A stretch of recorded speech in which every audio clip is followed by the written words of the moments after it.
박형수는 창밖으로 흩날리는 눈을 바라보았습니다. 강원도 정선의 깊은 산골 마을, 이곳에서 그의 삶은 정체된 물처럼 고여 있었습니다. 46에 시작한 사업은 50에 무너졌고 그 후로 아내는 서울로 떠났습니다. 남은 것은 고향집과 한쪽 귀에서 들리는 이명뿐이었죠. 아빠. 형수는 고개를 획 돌렸습니다. 아무도 없었어요. 형수는 다시 한숨을 내쉬었습니다. 귀에서 들리는 소리는 점점 더 선명해졌습니다. 처음에는 바람 소리인 줄 알았습니다. 그러나 점차 어린 소녀의 목소리로 변해갔습니다. 마치 딸 소영이가 부르는 것처럼 말이죠. 정신 차려, 형수야. 형수는 자신의 뺨을 철썩 쳤습니다. 소영이가 사라진 지도 벌써 20년이 지났습니다. 그날 이후 형수의 삶은 완전히 달라졌어요. 아내와의 관계는 금이 가기 시작했고 결국 별거로 이어졌습니다.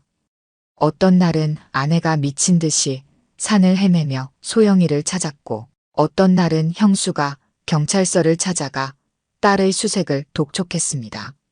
하지만 결국 헛된 노력이었죠. 바깥은 점점 더 어두워졌습니다. 창가에 쌓인 눈은 이미 창틀을 덮고 있었고 라디오에서는 기록적인 한파가 몰아칠 거라는 예보가 흘러나왔어요. 형수는 침대에 누워 눈을 감았습니다. 또다시 그 꿈이 찾아왔습니다.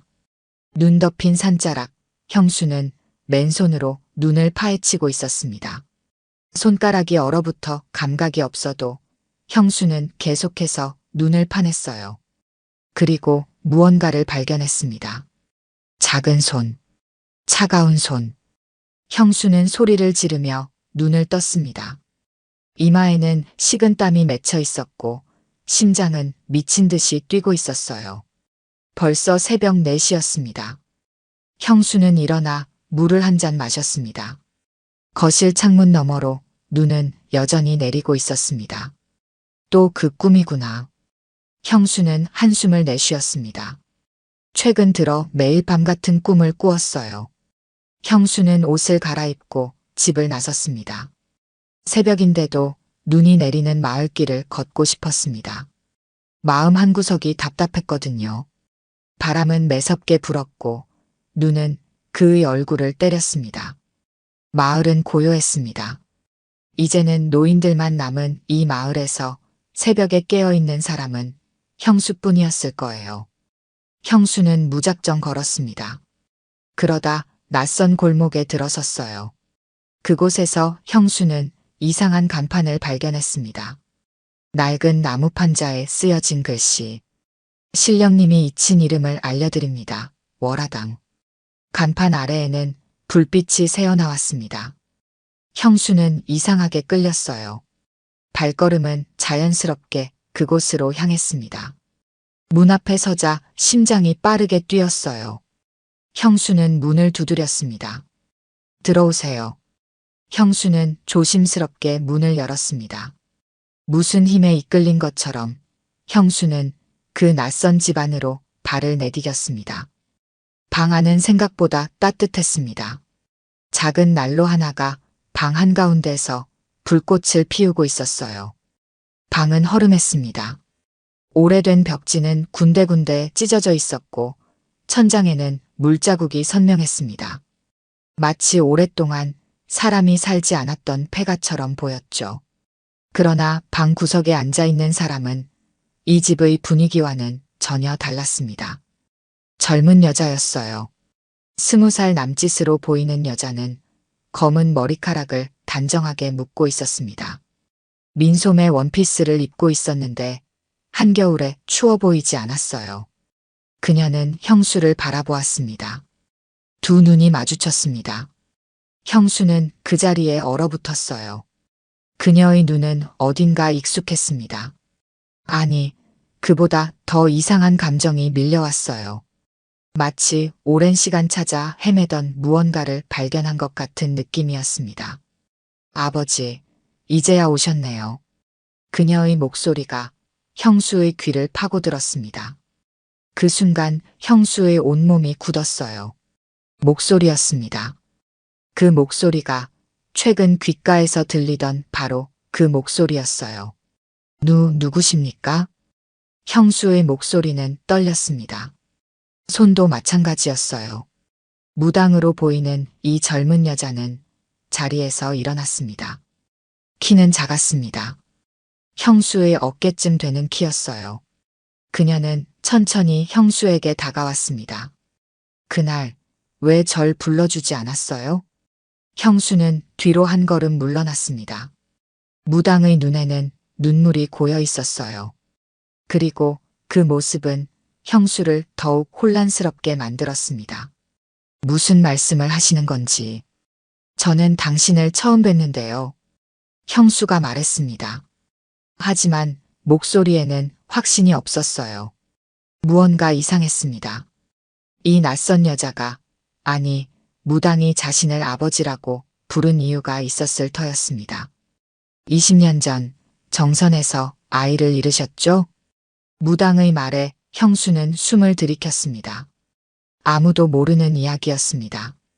이 깊은 산골 마을에 온 지 얼마 되지 않았고 옛 이야기를 꺼낸 적도 없었어요. 게다가 이 젊은 무당은 그 사건이 일어났을 때 태어나지도 않았을 나이였습니다. 어떻게? 형수의 말이 채 끝나기도 전에 무당은 말했습니다. 소영이. 제 이름이 소영이에요. 형수는 그 자리에 주저앉았습니다. 다리에 힘이 빠졌어요. 눈앞이 캄캄해졌습니다. 귀에서는 윙윙거리는 소리가 들려왔어요. 무당은 형수 옆에 무릎을 꿇고 앉았습니다. 아버지, 괜찮으세요? 무당은 형수의 어깨를 잡았습니다. 그 손길이 닿는 순간 형수는 그녀의 손을 뿌리쳤어요. 이게 무슨 장난이요? 형수는 소리쳤습니다. 눈에서는 눈물이 흘러내렸어요. 분노와 슬픔, 그리고 혼란이 뒤섞인 감정이었습니다. 장난이 아니에요. 제가 소영이에요. 아빠가 그날 절 데리고 나가서 눈 속에서 무당의 목소리가 흔들렸습니다. 형수는 자리에서 벌떡 일어났어요.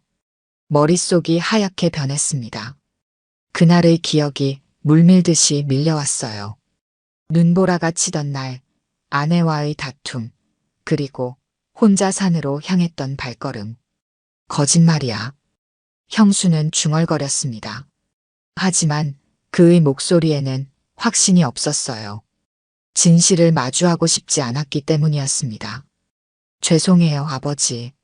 놀라게 해드릴 생각은 없었어요. 하지만 이제는 알려드려야 할 것 같았어요. 무당은 형수에게 다가왔습니다. 그 모습이 정말 소영이와 닮아 있었어요. 눈매, 코, 그리고 입술 모양까지. 하지만 있을 수 없는 일이었습니다. 소영이는 그날 사라졌고 찾지 못했거든요. 당신이 누구인지 모르겠소.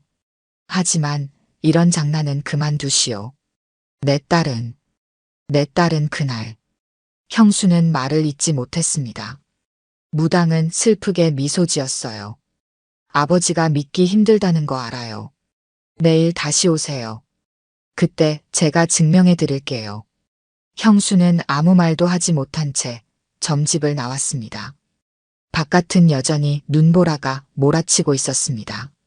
형수는 눈발을 맞으며 집으로 돌아갔어요. 머릿속은 혼란스러웠고 가슴은 무거웠습니다.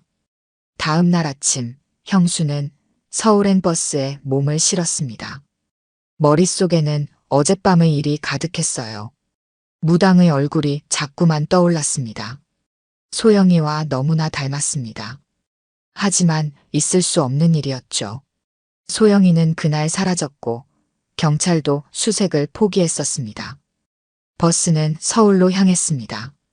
창밖으로 눈 덮인 산과 들이 빠르게 지나갔어요.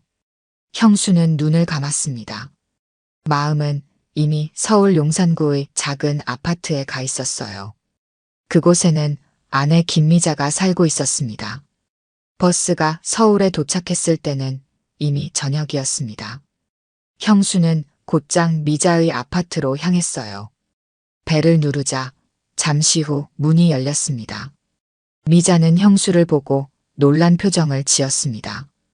왜 왔어요? 미자의 목소리는 차가웠습니다. 눈빛도 마찬가지였어요. 한때는 사랑으로 가득했던 그 눈이 이제는 형수를 향해 경계심만 담고 있었습니다. 얘기할 게 있어서요. 형수가 말했습니다. 미자는 잠시 망설이다 문을 활짝 열었어요. 형수는 집 안으로 들어갔습니다. 집 안은 깔끔했습니다. 벽에 걸린 사진들 중에는 소영이의 어린 시절 사진도 있었어요. 무슨 일인데요? 미자가 물었습니다. 형수는 소파에 앉았습니다. 무슨 말부터 해야 할지 몰랐어요. 어제 본 무당 이야기를 하면 미자가 어떻게 받아들일지 걱정되었습니다. 정선에서 이상한 사람을 만났어요. 형수가 입을 열었습니다. 미자는 아무 말 없이 형수를 바라보았어요. 젊은 무당인데 자기가 소영이라고 하더군요. 미자의 표정이 굳었습니다. 눈에서는 분노가 일었어요. 또 그런 소리를 하는 거예요? 20년 동안 그런 말만 듣고 살았어요. 이제는 그만해요. 미자의 목소리가 떨렸습니다. 형수는 미자의 반응에 당황했어요. 무슨 말이에요? 내가 언제요? 형수가 물었습니다. 미자는 자리에서 벌떡 일어났어요. 20년 동안 날 미친 여자 취급했지. 너만 아니라고 했잖아. 소영인 너 따라 나갔어. 미자의 목소리는 점점 커졌습니다. 눈에서는 눈물이 흘러내렸어요. 그날 당신이 소영이를 데리고 산에 갔다는 내 말을 한 번도 믿어주지 않았잖아요. 미쳤다고, 헛것을 본다고 했잖아요. 형수는 혼란스러웠습니다. 그날의 기억이 분명하지 않았어요. 그저 아내와 다툰 후 혼자 산으로 갔다는 기억만 남아 있었습니다. 그럴 리가요. 나는 혼자 산에 갔어요. 형수가 말했습니다. 하지만 그의 목소리에는 확신이 없었어요. 미자는 방으로 들어가 무언가를 가지고 나왔습니다. 소영이의 일기장이었어요. 이거 봐요. 소영이가 마지막으로 쓴 일기예요. 미자가 일기장을 펼쳤습니다. 마지막 페이지에는 소영이의 글씨로 이렇게 적혀 있었어요. 오늘 엄마 아빠가 또 싸웠다. 아빠가 화가 나서 산에 간다고 했다. 나도 따라갈 거다. 아빠 혼자 가면 너무 외로울 것 같아서. 형수는 일기장을 바라보았습니다. 가슴이 찢어지는 듯한 아픔이 밀려왔어요. 그리고 그 순간 기억의 조각들이 하나둘 맞춰지기 시작했습니다. 아내와의 싸움 후 소영이가 형수의 방에 찾아와 아빠 나도 같이 갈래라고 말했던 것. 형수가 화가 나서 조용히 좀 해라고 소리친 것.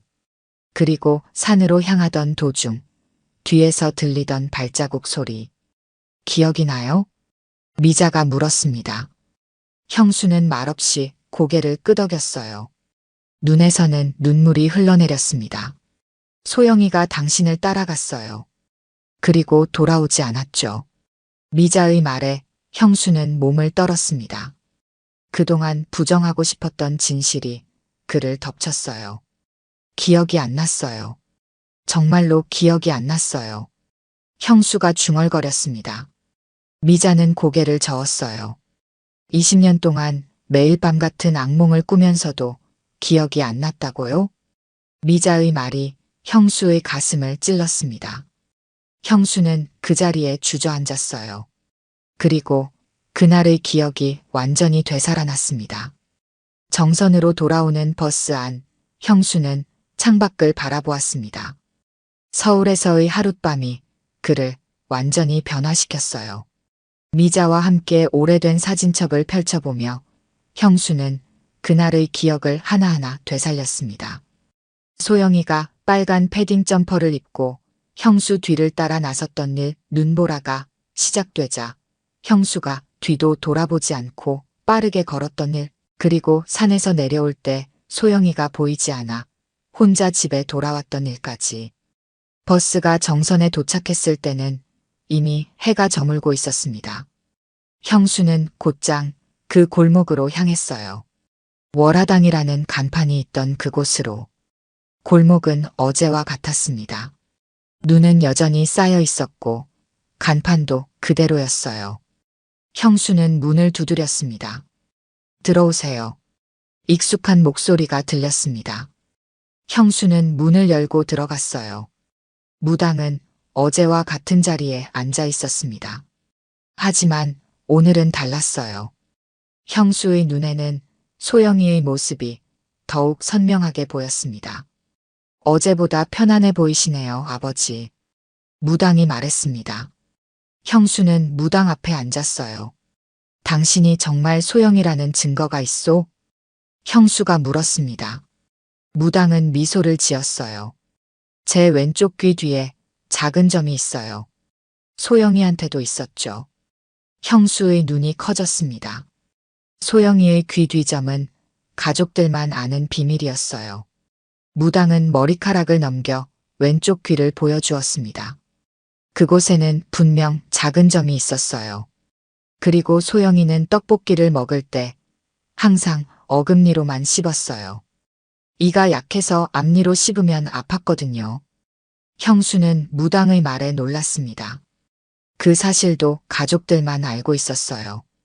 그리고 아빠가 회사에서 늦게 오는 날이면 소영이는 항상 현관문 앞에서 잠들어 있었죠. 무당의 말 한마디 한마디가 형수의 마음을 흔들었습니다. 누구도 알 수 없는 소영이의 습관들이었어요. 어떻게 이런 일이? 형수가 중얼거렸습니다. 무당은 고개를 숙였어요. 저도 모르겠어요. 어느 날 갑자기 모든 기억이 돌아왔어요. 소영이의 기억이. 무당의 목소리는 진심으로 들렸습니다. 형수는 혼란스러웠어요. 이런 일이 어떻게 가능한지 이해할 수 없었습니다. 그날, 정말 내가 너를 데리고 갔던 거니? 형수가 물었습니다. 무당은 고개를 끄덕였어요. 네. 아버지가 화가 나서 집을 나가실 때 소영이는 따라 나섰어요. 처음에는 아버지도 알고 계셨어요. 하지만 눈보라가 심해지고 아버지가 빨리 걸으시자 소영이는 뒤처졌죠. 무당의 설명에 형수의 기억이 더욱 선명해졌습니다. 그날의 장면들이 하나둘 떠올랐어요. 아버지는 계속 앞만 보고 걸으셨어요. 소영이는 아버지를 부르려고 했지만 목소리가 바람에 묻혔죠. 그리고 눈이 너무 많이 와서 길을 잃었어요. 무당의 말에 형수의 눈에서 눈물이 흘러내렸습니다. 그동안 부정하고 싶었던 진실이었어요. 소영이는 추위에 떨며 산속을 헤맸어요. 점점 더 추워졌고 결국 무당은 말을 멈추었습니다. 형수는 더 이상 듣고 싶지 않았어요. 거짓말 마. 넌 누구야? 왜 내 딸인 척하는 거야? 형수가 소리쳤습니다. 무당은 슬픈 눈으로 형수를 바라보았어요. 아버지는 그날 산에서 내 등을 봤어요. 그냥 외면했죠. 돌아보지 않고 그냥 가셨어요. 무당의 말이 형수의 가슴을 찔렀습니다. 그날 산에서 내려올 때 형수는 정말 뒤를 돌아본 적이 없었어요. 그럴 리가. 형수가 떨리는 목소리로 말했습니다. 무당은 형수의 손을 잡았어요. 괜찮아요, 아버지. 그래도 용서하고 싶어요. 그러니까 날 찾아온 거잖아요. 무당의 손은 따뜻했습니다. 마치 어린 소영이의 손처럼 작고 부드러웠어요. 형수는 더 이상 부정할 수 없었습니다.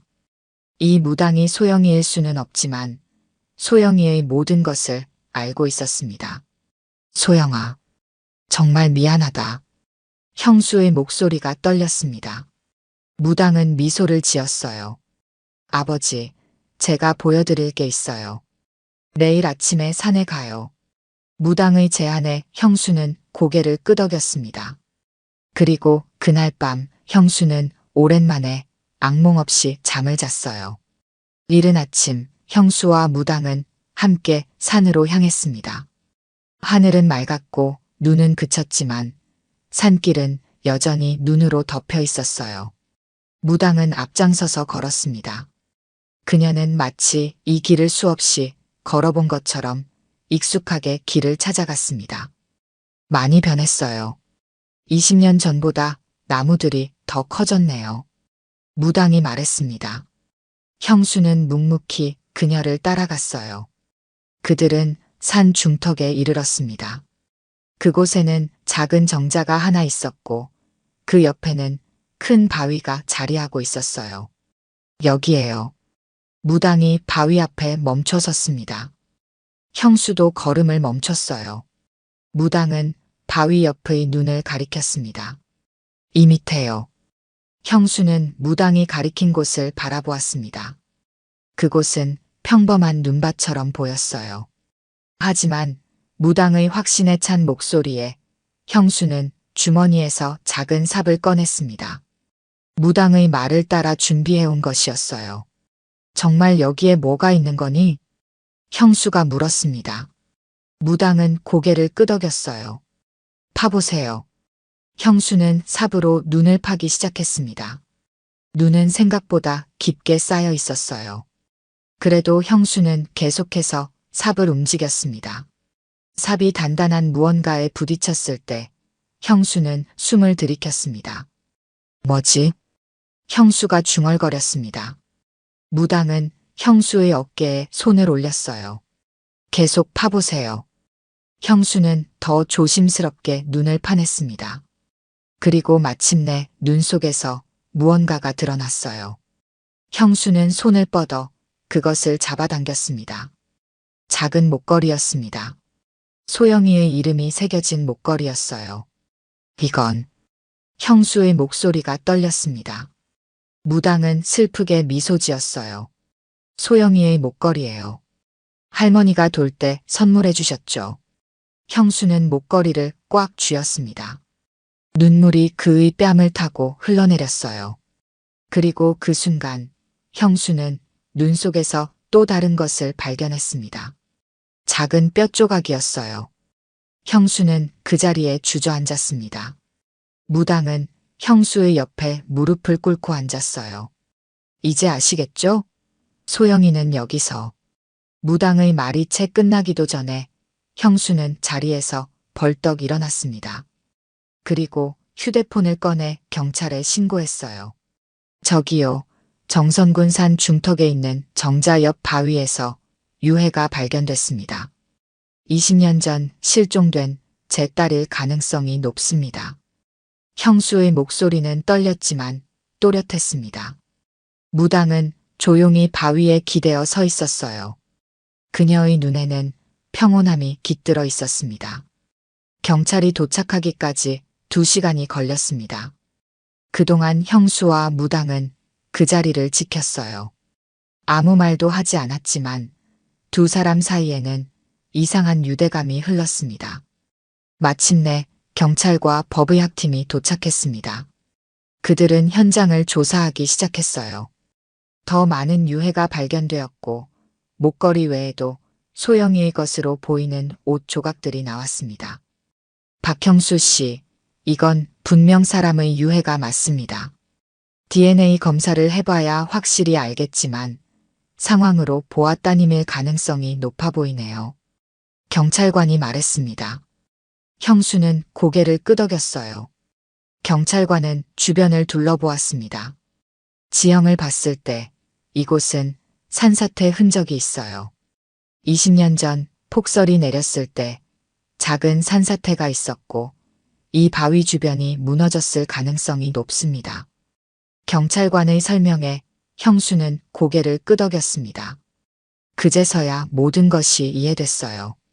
소영이는 눈보라 속에서 길을 잃고 이 정자에 피신했을 것입니다.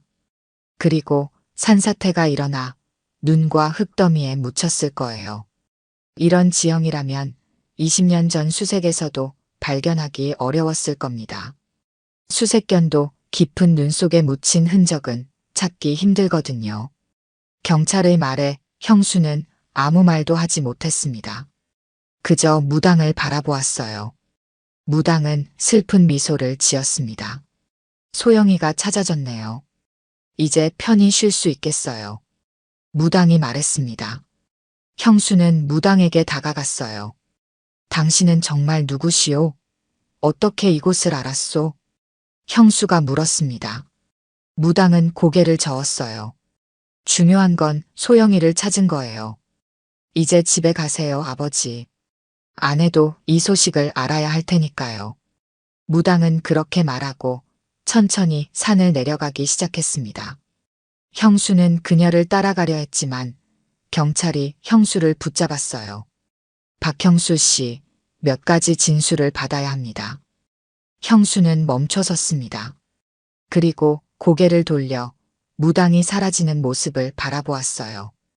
갑자기 그녀의 모습이 눈 속으로 녹아드는 것처럼 보였습니다. 경찰 조사가 끝난 후 형수는 마을로 내려왔습니다. 해는 이미 서쪽으로 기울고 있었습니다.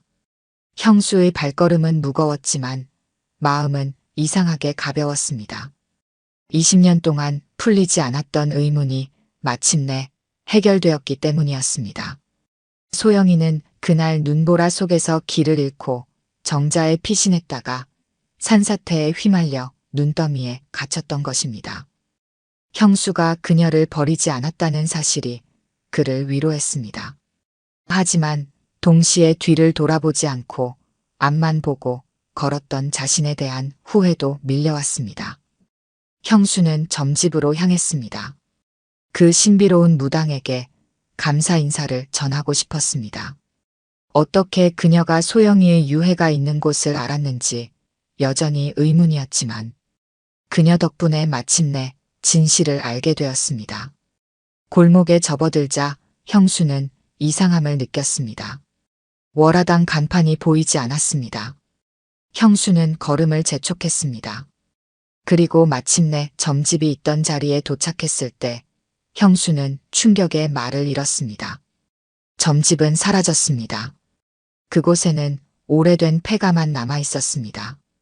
벽은 군데군데 무너졌고 지붕은 내려앉았습니다. 마치 수십 년 동안 사람이 살지 않은 것처럼 보였습니다. 현관문은 녹슬어 거의 떨어져 나갈 것 같았고 창문은 깨진 채 방치되어 있었습니다. 이럴 수가 없습니다. 형수가 중얼거렸습니다.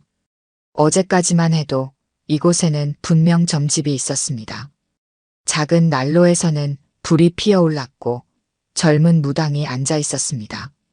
형수는 용기를 내어 폐가 안으로 들어갔습니다. 내부는 더욱 처참했습니다. 천장에서는 물이 뚝뚝 떨어졌고 쥐들이 여기저기서 움직이는 소리가 들렸습니다. 그러나 방 한 구석에서 형수는 작은 물건을 발견했습니다. 그것은 인형이었습니다. 소영이가 어릴 적 늘 끌어안고 다니던 토끼 인형이었습니다. 형수는 떨리는 손으로 인형을 집어들었습니다. 인형은 낡았지만 소영이의 것이 분명했습니다. 왼쪽 귀가 조금 찢어진 채로 꿰매진 흔적이 그대로였습니다. 형수는 인형을 품에 안았습니다. 눈물이 그의 뺨을 타고 흘러내렸습니다. 이제는 확신할 수 있었습니다. 무당은 단순한 무당이 아니었습니다. 그녀는 소영이의 영혼이었던 것입니다. 아니면 적어도 소영이의 이야기를 알고 있는 누군가였습니다. 형수는 폐가에서 나와 마을 주민에게 물었습니다. 저기 폐가에 대해 아시는 것이 있나요?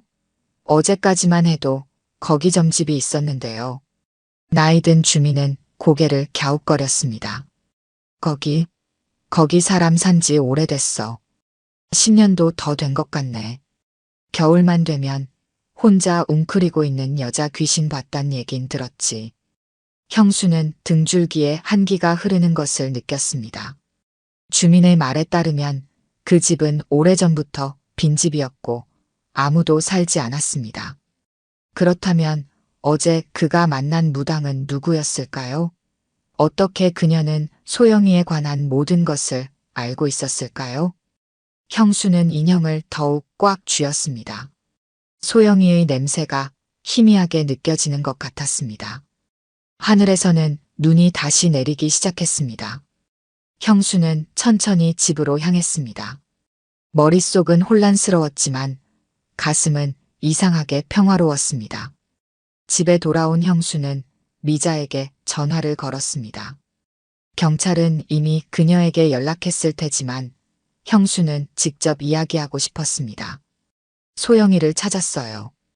형수의 목소리는 떨렸습니다. 전화기 너머로 미자의 흐느끼는 소리가 들려왔습니다. 정말요? 소영이를 정말 찾은 거예요? 미자의 목소리도 떨렸습니다. 형수는 눈물을 참으며 고개를 끄덕였습니다. 네, 정말이에요. 그리고 미자 씨, 직접 만나서 이야기하고 싶어요. 서울로 올라갈게요.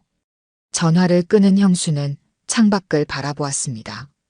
눈은 점점 더 많이 내렸습니다. 그리고 그 순간 형수는 창밖에 누군가가 서 있는 것을 보았습니다. 젊은 여자였습니다. 소영이의 모습을 한 무당이었습니다. 그녀는 형수를 바라보며 미소 지었습니다. 형수가 황급히 밖으로 나갔을 때 그녀의 모습은 이미 사라진 뒤였습니다. 남은 것은 눈밭에 찍힌 발자국뿐이었습니다. 그리고 그 발자국은 눈이 내리면서 점점 지워져 갔습니다. 일주일 후 경찰로부터 연락이 왔습니다. DNA 검사 결과가 나왔다는 소식이었습니다. 형수는 이미 알고 있었지만 그래도 가슴이 떨렸습니다. 발견된 유해는 소영이의 것이 맞았습니다. 이제 그들은 소영이를 제대로 보낼 수 있게 되었습니다. 장례식은 조용하게 치러졌습니다. 형수와 미자 그리고 몇몇 가까운 친척들만 참석했습니다. 20해가 지난 지금에서야 소영이는 마지막 안식처를 찾았습니다. 정선의 작은 공동묘지에 소영이의 묘가 만들어졌습니다. 묘비에는 간단한 글이 새겨졌습니다. 박소영, 1997년부터 2005년 우리의 별이 되어. 장례를 마친 후 형수와 미자는 소영이의 묘 앞에 앉았습니다.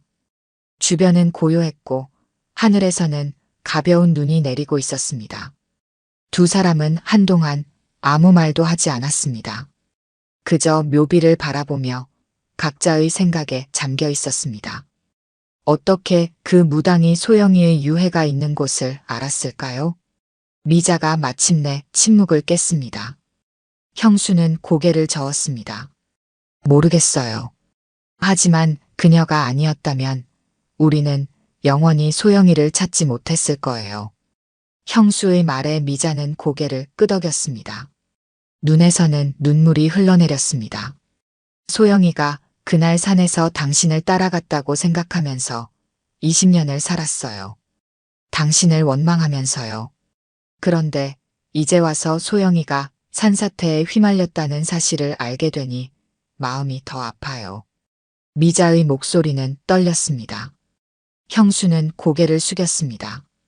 그날 내가 소영이를 데리고 산에 갔다는 당신 말을 믿지 않았어요. 내 기억에는 없었거든요. 그런데 점점 기억이 돌아왔어요. 소영이가 나를 따라왔다는 것, 내가 돌아보지 않고 그냥 걸었다는 것까지요. 형수의 고백에 미자는 아무 말도 하지 않았습니다. 그저 고개를 끄덕일 뿐이었습니다. 그리고 형수가 전혀 예상하지 못한 일이 일어났습니다. 미자는 천천히 손을 뻗어 형수의 손을 잡았습니다.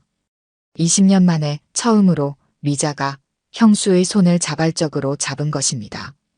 용서할 수 있을까요? 나를. 형수가 떨리는 목소리로 물었습니다. 미자는 잠시 침묵했습니다. 그리고 고개를 끄덕였습니다.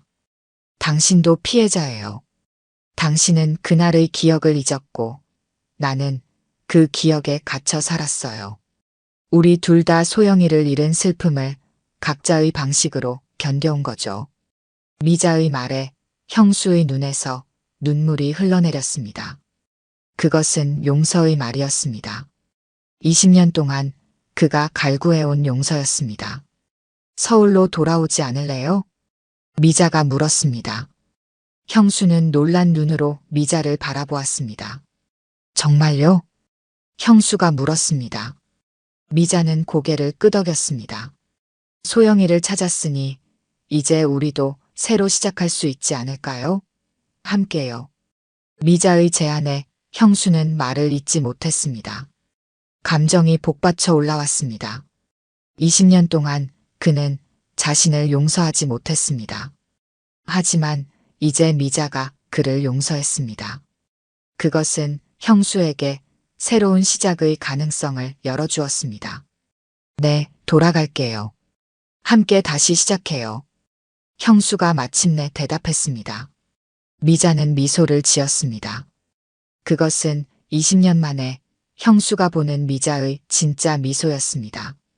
두 사람은 함께 자리에서 일어났습니다. 그리고 형수는 소영이의 묘비 앞에 무릎을 꿇었습니다. 소영아, 미안하다. 아빠가 너를 제대로 지키지 못했구나. 하지만 이제 아빠가 너를 잊지 않을게. 그리고 너의 이름을 영원히 기억할게. 형수의 목소리는 떨렸지만 또렷했습니다. 그는 주머니에서 토끼 인형을 꺼내 묘비 앞에 놓았습니다. 소영이가 항상 가지고 다니던 그 인형을 이제 소영이에게 돌려주는 것입니다. 미자는 형수의 어깨에 손을 올렸습니다. 두 사람은 마지막으로 소영이의 묘를 바라보았습니다. 그리고 함께 묘지를 나섰습니다. 하늘에서는 여전히 눈이 내리고 있었지만 두 사람의 마음에는 작은 빛이 피어나기 시작했습니다. 소영이를 찾은 슬픔 속에서 그들은 서로를 다시 찾았습니다. 그것은 작은 기적이었습니다. 아마도 소영이가 그들에게 선물한 마지막 선물이었을 것입니다. 이듬해 봄, 형수와 미자는 다시 정선을 찾았습니다. 서울로 돌아간 이후 두 사람은 서로를 알아가는 시간을 가졌습니다. 형수는 서울에서 작은 가게를 열었고 미자는 여전히 초등학교에서 아이들을 가르쳤습니다. 그들의 관계는 천천히 하지만 확실하게 회복되어 갔습니다. 이제 그들은 소영이의 첫 번째 기일을 맞아 함께 정선에 온 것입니다. 차에서 내리자 봄바람이 두 사람을 반겼습니다. 겨울의 차가움은 가시고 따스한 햇살이 그들을 감쌌습니다. 산자락에는 눈이 녹기 시작했고 그 자리에 작은 봄꽃들이 피어나고 있었습니다. 형수와 미자는 소영이의 묘를 향해 천천히 걸었습니다. 여기 많이 변했네요. 미자가 주변을 둘러보며 말했습니다. 형수는 고개를 끄덕였습니다. 눈이 녹으면서 마을은 완전히 다른 모습으로 바뀌었습니다.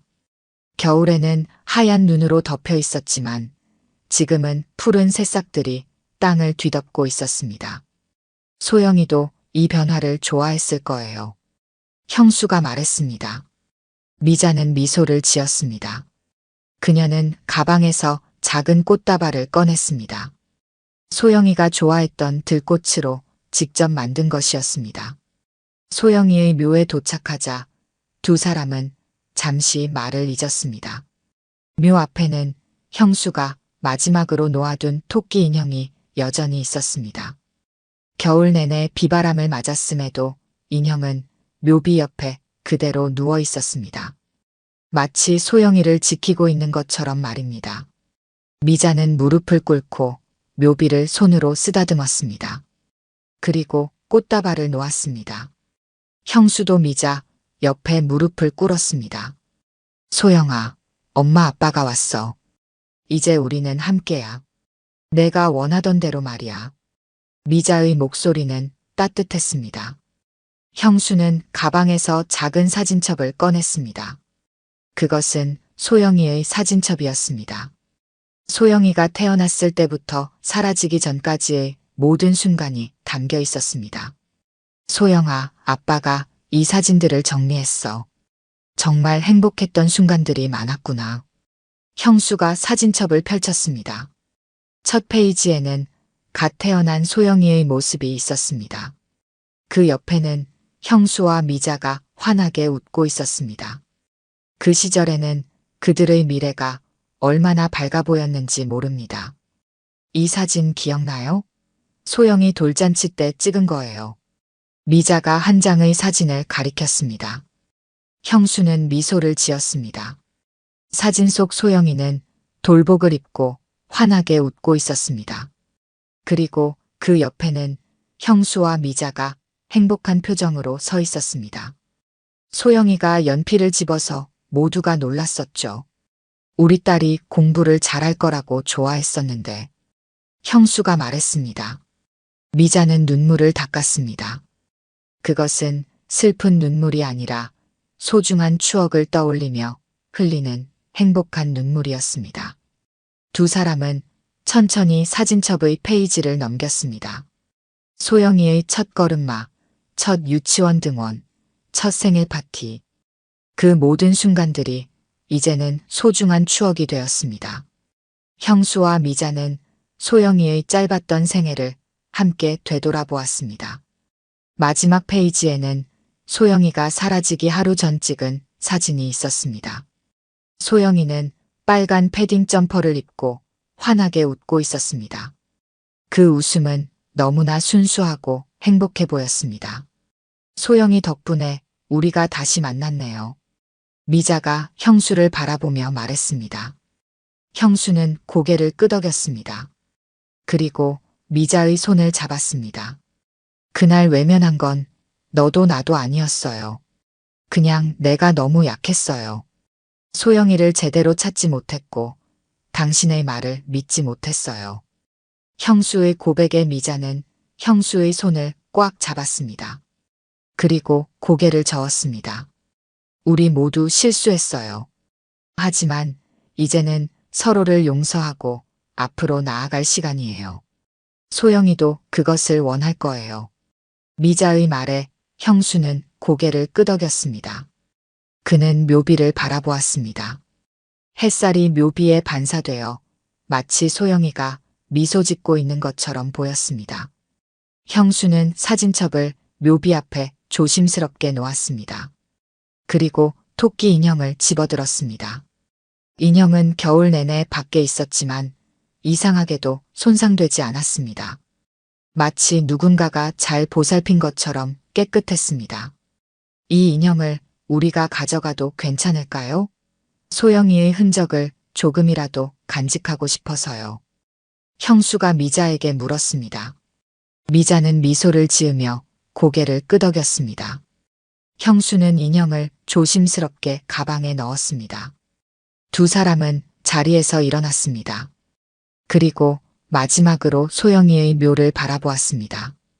바람이 불어와 미자의 머리카락을 날렸습니다. 그 순간 형수는 이상한 느낌을 받았습니다. 마치 소영이가 그들 곁에 있는 것 같았습니다. 저기요. 낯선 목소리가 들렸습니다. 형수와 미자는 뒤를 돌아보았습니다. 묘지 입구에 노인 한 명이 서 있었습니다. 혹시 저번 겨울에 월화당을 찾으셨던 분이신가요? 노인이 형수에게 물었습니다. 형수는 놀란 눈으로 노인을 바라보았습니다. 네, 맞습니다만. 어떻게 하셨죠? 형수가 물었습니다. 노인은 미소를 지었습니다. 제가 그 근처에 살거든요.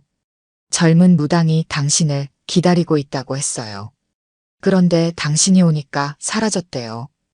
이것을 당신에게 전해달라고 했어요. 노인은 작은 편지 봉투를 형수에게 건넸습니다. 형수는 떨리는 손으로 봉투를 받았습니다. 봉투에는 이름이 적혀 있지 않았습니다. 그 무당은 어디로 간 거죠? 미자가 물었습니다. 노인은 고개를 저었습니다. 모르겠어요. 그냥 용무가 끝났다고 하더군요. 이제 평화롭게 쉴 수 있을 것 같다고요. 노인의 말에 형수와 미자는 서로를 바라보았습니다. 노인은 고개를 숙여 인사한 후 천천히 걸어갔습니다. 형수는 봉투를 열었습니다. 그 안에는 작은 종이 한 장이 들어 있었습니다. 종이에는 서툰 글씨로 이렇게 적혀 있었습니다. 아빠, 엄마, 이제 걱정하지 마세요. 저는 괜찮아요. 두 분이 다시 함께하는 모습을 보니 정말 행복해요.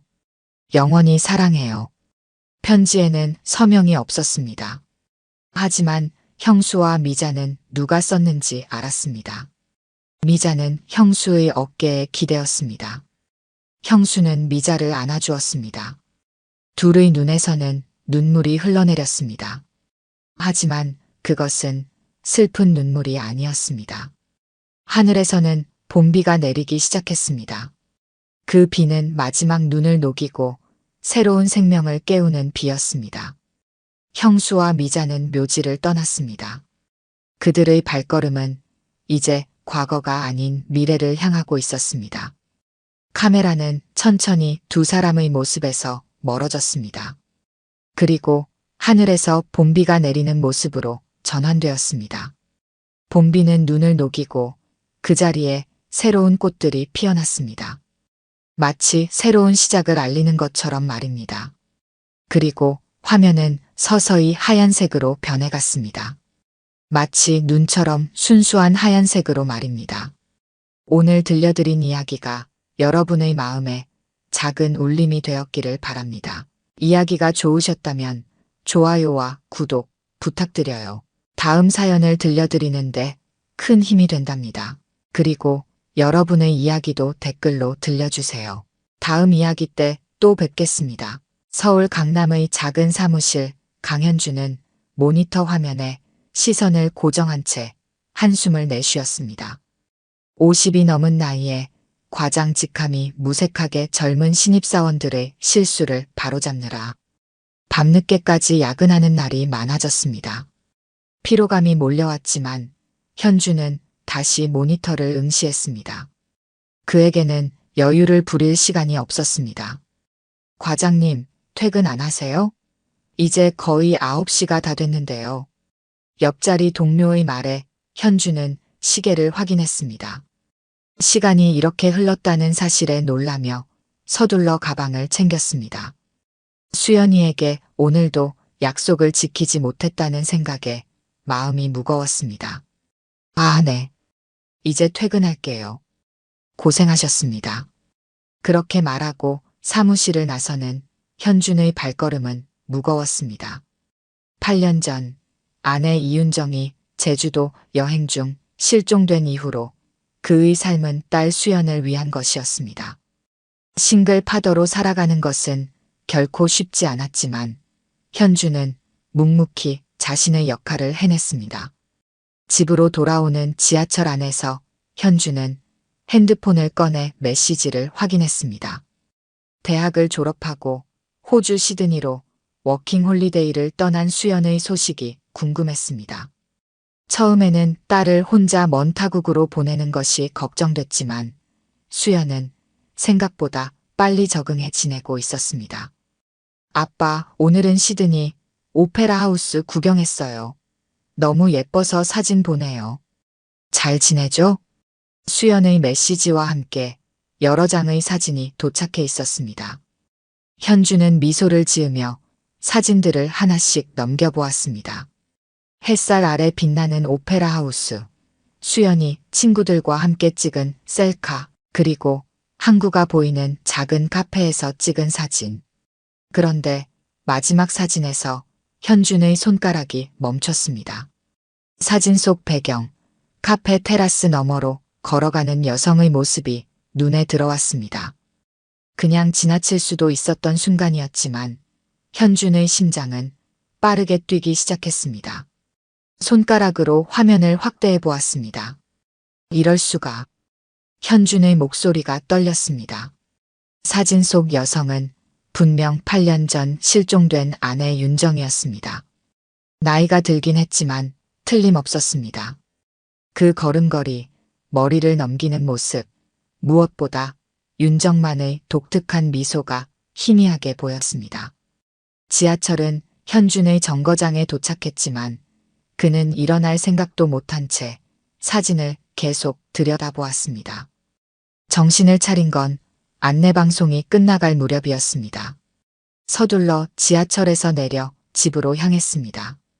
집에 도착한 현주는 거실 소파에 앉아 다시 사진을 확인했습니다. 혹시 착각일까 하는 생각도 들었지만 보면 볼수록 확신이 들었습니다. 아내였습니다. 8년간 죽은 줄로만 알았던 윤정이 살아있었습니다. 그것도 딸이 지금 머물고 있는 시드니에서. 윤정아. 현주는 아내의 이름을 속삭였습니다. 믿기지 않는 현실 앞에 그는 무엇을 해야 할지 몰랐습니다. 수연에게 바로 알려야 할까? 아니면 더 확실한 증거를 찾아야 할까? 만약 정말 윤정이라면 왜 8년 동안 연락하지 않았을까? 머릿속이 혼란스러웠지만 한 가지는 분명했습니다. 이제 이 사실을 그냥 넘길 수는 없었습니다. 수연아, 사진 잘 받았어. 아빠는 잘 지내고 있어. 시드니 생활은 어때? 현주는 평소와 다름없는 메시지를 보냈습니다. 아직은 딸에게 이 충격적인 사실을 알릴 준비가 되지 않았습니다.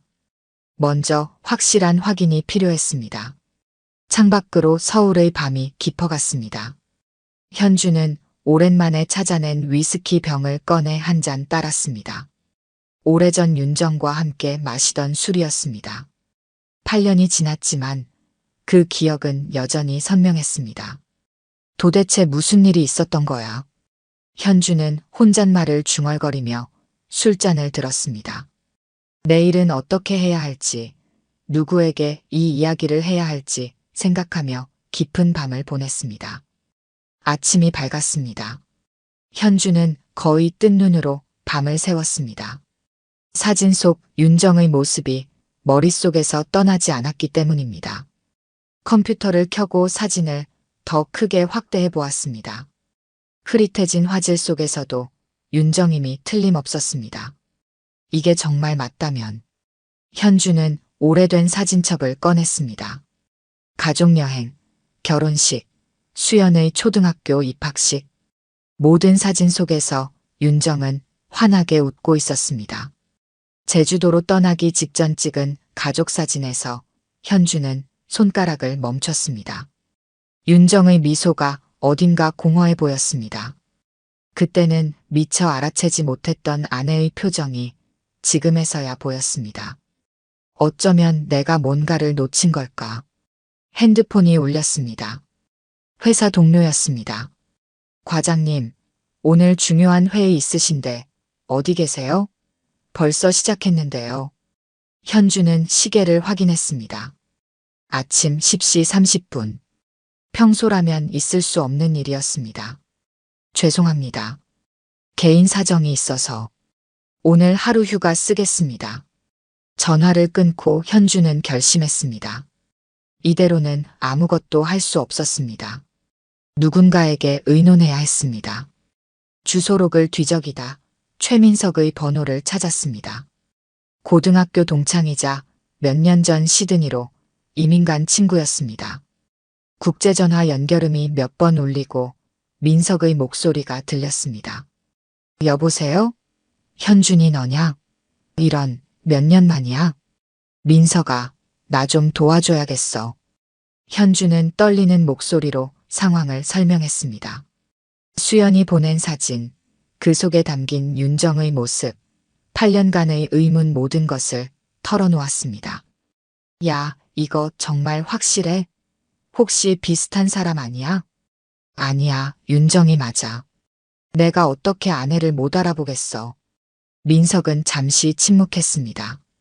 윤정의 실종 당시 한국에 있었던 민석은 현준의 상황을 잘 알고 있었습니다. 그럼 어떻게 할 생각이야? 수연이한테는 말했어? 아직. 확실한 게 없으니까. 수연이가 걱정할까봐. 민석은 한참을 생각하더니 말했습니다. 내 생각에는 내가 직접 와서 확인하는 게 좋겠다. 오래전 일이고 전화나 메시지로는 해결하기 어려울 거야. 내가 여기서 도울 수 있는 건 다 도와줄게. 현주는 창밖을 바라보았습니다. 회사는 어떻게 하지? 수연이에게는 뭐라고 말하지? 온갖 생각이 머릿속을 맴돌았습니다. 알았어. 내가 가는 게 맞을 것 같아. 회사의 급한 개인 사정으로 휴가를 신청했습니다. 부장은 갑작스러운 휴가에 불만을 표했지만 그동안 쌓아온 신뢰 덕분에 승인해 주었습니다. 집으로 돌아와 짐을 꾸리면서 현주는 여권을 찾았습니다. 8년 전 제주도 여행 이후로 한 번도 써본 적 없었던 여권이었습니다. 그 안에는 행복했던 가족여행의 흔적이 남아 있었습니다. 아빠, 오늘은 본다이 비치에 갔어요. 정말 예쁜 해변이에요. 다음에 아빠도 꼭 와보세요. 수연에게서 또 메시지가 왔습니다. 현주는 가슴이 아팠습니다. 어쩌면 수연은 모르는 사이에 어머니와 같은 도시에 있는 것일지도 모릅니다. 그럼에도 아직은 알리지 않기로 했습니다. 확실한 증거 없이 딸에게 희망을 주었다가 실망시키고 싶지 않았습니다. 그래, 정말 예쁘구나. 아빠도 기회 되면 꼭 가볼게. 짐을 다 꾸리고 핸드폰으로 항공권을 예약했습니다. 다행히 내일 아침 시드니행 비행기에 자리가 있었습니다. 고민할 시간이 없었습니다. 이제 결정은 내려졌습니다. 저녁이 되자 민석에게서 연락이 왔습니다. 항공편은 구했어? 내가 공항으로 마중 나갈게. 내일 아침 비행기야. 오후 3시쯤 도착할 거야. 알았어. 걱정하지 마. 우리가 같이 찾아볼게. 통화를 마치고 현주는 소파에 등을 기대었습니다. 8년이라는 시간이 주마등처럼 스쳐 지나갔습니다. 수연이 중학교에 입학하던 날, 고등학교 졸업식, 대학 입학. 모든 중요한 순간에 윤정은 없었습니다. 현주는 그 빈자리를 메우려 최선을 다했지만 완전히 채울 수는 없었습니다. 윤정아, 내가 정말 살아있다면 왜 우리를 떠난 거야? 질문은 공허한 집안에 메아리 쳤습니다. 답은 오직 시드니에 있을 뿐이었습니다. 다음 날 아침 현주는 인천국제공항에 도착했습니다. 오랜만에 해외로 떠나는 여행이었지만 설렘은 없었습니다. 오직 불안과 기대, 두려움이 뒤섞인 복잡한 감정뿐이었습니다. 탑승 게이트로 향하며 현주는 마지막으로 수연에게 메시지를 보냈습니다. 수연아, 아빠가 갑자기 출장이 생겼어. 당분간 연락이 좀 뜸할 수도 있어. 걱정하지 마. 비행기에 오르며 현주는 창밖을 바라보았습니다. 8년 전 아내를 잃었던 그날 이후로 세상은 변했습니다. 그리고 이제 다시 모든 것이 바뀔지도 모른다는 예감이 들었습니다. 시드니 공항에 도착한 현주는 생각보다 더 긴장되어 있었습니다. 출국장을 빠져나오자 최민석이 반갑게 손을 흔들고 있었습니다. 고등학교 시절 이후로 서로 나이가 들었지만 친구의 얼굴은 여전히 익숙했습니다. 야, 현준아. 이리. 민석은 현준을 발견하자마자 달려와 어깨를 두드렸습니다. 오랜 시간이 흘렀지만 우정만큼은 변함없었습니다. 고맙다, 민석아. 이렇게 갑자기 연락했는데도 이런 부탁을 들어줘서. 무슨 소리야?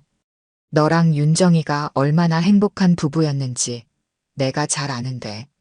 두 사람은 공항에서 나와 민석의 차에 올랐습니다. 시드니의 거리는 낯설고 새로웠습니다. 푸른 하늘과 바다가 공존하는 도시 풍경에 현주는 잠시 생각에 잠겼습니다. 그래서 계획이 뭐야? 어디부터 찾아볼 생각이야? 민석의 질문에 현주는 핸드폰을 꺼내 수연이 보낸 사진을 보여주었습니다. 이 카페가 어디인지부터 알아봐야 해. 수연이가 보낸 사진 속 배경이야. 민석은 사진을 자세히 살펴보았습니다. 아, 여기는 서큘러 키의 한 카페인 것 같은데. 오페라 하우스 근처에 있어. 관광객들이 많이 가는 곳이지. 가보자. 지금 바로. 민석은 현준의 급한 마음을 이해했습니다. 차를 돌려 서큘러 키 방향으로 향했습니다. 도심을 지나는 동안 현주는 창밖을 주시했습니다. 어쩌면 길에서 우연히 윤정을 마주칠지도 모른다는 기대감이 있었습니다. 호주 생활은 어때? 적응 잘했어? 길을 가는 동안 현주는 민석에게 물었습니다. 긴장을 풀기 위한 질문이었습니다. 처음엔 힘들었지. 언어도 문제고 문화도 달랐으니까. 하지만 지금은 꽤 만족해. 일도 재미있고 가족들도 잘 적응했고. 현주는 고개를 끄덕였습니다. 윤정도 이곳에서 새 삶을 시작한 걸까? 그렇다면 왜 가족에게 연락하지 않았을까? 의문이 꼬리에 꼬리를 물었습니다. 마침내 서큘러 키에 도착했습니다. 현주는 사진 속 카페를 금방 찾아냈습니다. 두 사람은 카페에 앉아 주변을 살폈습니다. 여기서 윤정이를 본 거라면 자주 오는 곳일 수도 있겠네. 민석의 말에 현주는 고개를 끄덕였습니다. 카페 직원에게 접근해 물어볼까 고민했지만 아직은 조심스러웠습니다. 너무 서두르다가 윤정을 놓칠까 두려웠습니다. 이런 관광지보다는 생활권에서 찾는 게 좋지 않을까? 만약 윤정이가 여기 산다면 마트나 지역 상점을 이용할 테니까. 민석의 제안은 합리적이었습니다. 두 사람은 카페 주변을 둘러본 후 근처 상점들을 방문하기 시작했습니다. 한국인이 운영하는 식당, 아시안 마켓, 심지어 한국 미용실까지 찾아가 보았습니다. 혹시 이런 여성을 보신 적 있나요? 제 아내인데요. 현주는 윤정의 사진을 보여주며 물었지만 아무도 확실한 답을 주지 못했습니다. 몇몇은 비슷한 사람을 본 것 같다고 했지만 확신하지 못했습니다. 하루가 저물어 갔습니다. 민석의 집에 도착한 현주는 피로에 지친 모습이었습니다. 시차 적응도 되지 않은 상태에서 무리하게 찾아다녔기 때문입니다. 오늘은 쉬고 내일 다시 찾아보자. 내가 몇몇 한인 커뮤니티에 물어볼게. 민석의 위로에 현주는 고개를 끄덕였습니다. 게스트룸에 짐을 풀고 샤워를 마친 후 현주는 핸드폰을 확인했습니다. 수연에게서 메시지가 와 있었습니다. 아빠, 출장 잘 다녀오세요. 어디로 가신 거예요? 오늘 저는 카페에서 아르바이트 시작했어요. 재미있어요. 현주는 한숨을 내쉬었습니다. 딸에게 거짓말을 하는 것이 마음에 걸렸지만 아직은 말할 수 없었습니다. 출장 잘 다녀오고 있어. 일본이야. 아르바이트 시작했다니 잘 됐네. 무리하지 말고. 짧게 답장을 보내고 현주는 침대에 누웠습니다. 천장을 바라보며 생각에 잠겼습니다. 내일은 어떻게 해야 할까? 더 효과적인 방법은 없을까? 다음 날 아침, 민석은 좋은 소식을 들고 왔습니다. 한인 커뮤니티 카페에 물어봤더니 누군가 비슷한 분을 본 것 같대. 다만 확실한 건 아니고 록스라는 지역의 작은 식당에서 일하는 것 같다더라. 현준의 눈이 빛났습니다. 첫 단서가 생긴 것입니다. 서둘러 아침을 먹고 두 사람은 록스 지역으로 향했습니다. 록스는 시드니의 오래된 지역 중 하나로 좁은 골목과 역사적인 건물들이 많았습니다. 관광객보다는 현지인이 많이 다니는 곳이었습니다. 이 주변에 아시안 레스토랑이 몇 개 있대. 하나씩 가보자. 현주는 가슴이 두근거렸습니다. 윤정을 만날 수도 있다는 생각에 설레면서도 한편으로는 두려웠습니다. 8년이라는 시간 동안 그녀는 어떻게 지냈을까? 왜 가족에게 연락하지 않았을까? 그런 의문들이 머릿속을 맴돌았습니다. 첫 번째 식당은 베트남 음식점이었습니다. 두 번째는 일본 라멘집. 세 번째 식당에 들어서자 현주는 발걸음을 멈췄습니다. 한국 음식을 파는 작은 식당이었고 벽에는 한국 드라마 포스터가 붙어 있었습니다. 어서 오세요. 종업원이 반갑게 맞이했지만 윤정은 보이지 않았습니다.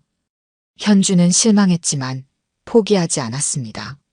종업원에게 윤정의 사진을 보여주며 물었습니다. 혹시 이 사람을 아시나요? 제가 찾고 있는데요. 종업원은 사진을 유심히 보더니 고개를 갸웃했습니다. 어디서 본 것 같기도 한데. 아, 혹시 코리안 테이블이라는 식당 아세요? 여기서 2블록 떨어진 곳에 있는데 거기 주방장님이랑 좀 비슷한 것 같아요. 현준의 심장이 빠르게 뛰기 시작했습니다. 드디어 실마리를 찾은 것 같았습니다. 고맙습니다. 그 식당이 어디 있는지 알려주실 수 있을까요? 종업원의 안내를 받아 두 사람은 코리안 테이블을 향해 걸었습니다. 작고 소박한 식당이었지만 문 앞에 서자 현주는 숨을 쉬기 어려울 정도로 긴장되었습니다. 함께 들어갈까? 민석의 물음에 현주는 고개를 저었습니다. 혼자 가볼게. 여기서 좀 기다려줘. 깊은 숨을 들이마시고 현주는 식당 문을 열었습니다. 그리고 그 순간 주방 너머로 익숙한 뒷모습이 보였습니다. 8년이 지났지만 결코 잊을 수 없는 모습이었습니다. 윤정아. 현준의 목소리는 떨렸습니다. 하지만 그 말은 그의 입안에서만 맴돌았습니다. 현준은 그 자리에 얼어붙은 듯 서 있었습니다. 정말 윤정이 맞는지 확인하기 위해 한 걸음 더 들어가려는 순간 식당 안쪽에서 종업원이 다가왔습니다. 어서 오세요. 몇 분이세요? 현주는 당황했습니다. 갑자기 목적을 잃은 듯한 느낌이 들었습니다. 아, 예. 혼자입니다. 종업원은 창가 쪽 작은 테이블로 현준을 안내했습니다. 자리에 앉은 현주는 주방 쪽을 계속 주시했습니다. 방금 본 여성이 다시 나타나기를 기다렸습니다. 메뉴판을 받았지만 음식에는 관심이 없었습니다. 뭐 드실지 정하셨나요? 종업원이 다시 다가오자 현주는 급히 메뉴판을 훑어보았습니다. 비빔밥 하나 주세요. 주문을 마치고 현주는 계속해서 주방 쪽을 바라보았습니다. 잠시 후 주방에서 누군가 나왔습니다. 현준의 심장이 멈춘 듯 했습니다. 하지만 그건 윤정이 아니었습니다. 다른 여성 종업원이었습니다. 현주는 안도하면서도 실망했습니다. 식사가 나왔지만 현주는 거의 손을 대지 못했습니다. 그저 기다렸습니다. 식당에 있는 동안 주방 안을 살펴볼 기회가 있을지 모른다는 생각에 자리를 지켰습니다. 1시간이 지났습니다. 현주는 커피를 시키며 시간을 끌었습니다. 그러다 문득 식당 안으로 들어오는 익숙한 모습에 현주는 숨을 멈췄습니다. 그것은 윤정이 아니라 수연이었습니다. 수연아. 현준의 목소리에 수연은 놀란 듯 고개를 돌렸습니다. 그리고 아버지를 발견하자 믿을 수 없다는 표정을 지었습니다. 아빠, 여기서 뭐 하세요? 일본 출장 아니었어요? 현주는 당황했습니다. 딸에게 거짓말한 것이 들통났습니다. 수연은 아버지에게 다가와 자리에 앉았습니다. 대체 무슨 일이에요? 아빠가 시드니에 있다니. 현주는 어떻게 설명해야 할지 몰랐습니다. 하지만 이제는 진실을 말할 때가 온 것 같았습니다. 사실은 내가 보낸 사진 때문에 왔어. 수연은 이해가 안 된다는 표정을 지었습니다. 제가 보낸 사진요? 무슨 말씀이세요? 현주는 핸드폰을 꺼내 사진을 보여주었습니다. 오페라 하우스 근처 카페에서 찍은 사진이었습니다. 이 사진 속에 엄마가 있었어. 수연의 눈이 커졌습니다. 믿을 수 없다는 표정이 역력했습니다. 현주는 사진을 확대해 윤정으로 보이는 여성을 가리켰습니다. 이게 엄마라고요? 아빠, 그게 말이 돼요? 엄마는 8년 전에. 수연은 말을 끝맺지 못했습니다. 아버지의 진지한 표정을 보니 장난이 아니라는 것을 알 수 있었습니다. 난 확신해. 엄마가 맞아. 그래서 내가 여기 온 거야. 찾으러 왔어. 수연은 사진을 자세히 들여다보았습니다. 그녀는 어머니에 대한 기억이 흐릿했습니다. 중학교에 입학하기 직전에 어머니가 사라졌으니까요. 하지만 그래도 엄마의 모습은 기억하고 있었습니다. 정말 비슷해 보이긴 하네요. 하지만 확실한가요? 현주는 고개를 끄덕였습니다. 딸에게 지금까지의 일을 설명했습니다. 민석의 도움을 받아 찾아다닌 일, 그리고 방금 이 식당에서 비슷한 사람을 본 일까지. 내가 이 식당에 온 건 친구가 호주 음식 말고 한국 음식 먹어보라고 추천해줘서예요. 여기 음식이 맛있대서. 수연의 말에 현주는 운명을 느꼈습니다. 어쩌면 이것은 우연이 아닐지도 모른다는 생각이 들었습니다. 수연아, 내 도움이 필요해. 엄마를 함께 찾아보자. 수연은 잠시 생각에 잠겼습니다. 어머니에 대한 기억은 희미했지만 그래도 그리움은 있었습니다. 특히 아버지가 얼마나 힘들게 자신을 키웠는지 알기에 만약 정말 어머니가 살아있다면 만나보고 싶었습니다. 알겠어요. 아빠 도울게요. 하지만 정말 엄마가 맞다면 왜 우리에게 연락하지 않은 걸까요? 현준도 같은 의문을 가지고 있었습니다. 하지만 이유야 어찌됐든 먼저 찾는 것이 중요했습니다. 민석 삼촌도 도와주고 계신데요? 응, 지금 밖에서 기다리고 있어. 두 사람은 식당을 나와 밖에서 기다리고 있는 민석과 합류했습니다. 민석은 수연을 보고 놀랐습니다. 수연이, 어쩐 일이야? 아빠랑 우연히 만났어요. 삼촌, 저도 엄마 찾는 거 도울게요. 민석은 현준을 바라보았습니다. 현준은 고개를 끄덕였습니다. 그래, 다 같이 찾는 게 좋겠다. 수연이는 이 동네에 대해 뭐 아는 게 있어? 수연은 잠시 생각했습니다. 제 친구 중에 이 근처 카페에서 일하는 애가 있어요. 그 친구가 얼마 전에 이상한 한국 여성 얘기를 한 적이 있어요. 늘 혼자 와서 커피 마시고 가끔은 멍하니 창밖만 보고 있다고. 현준의 눈이 반짝였습니다.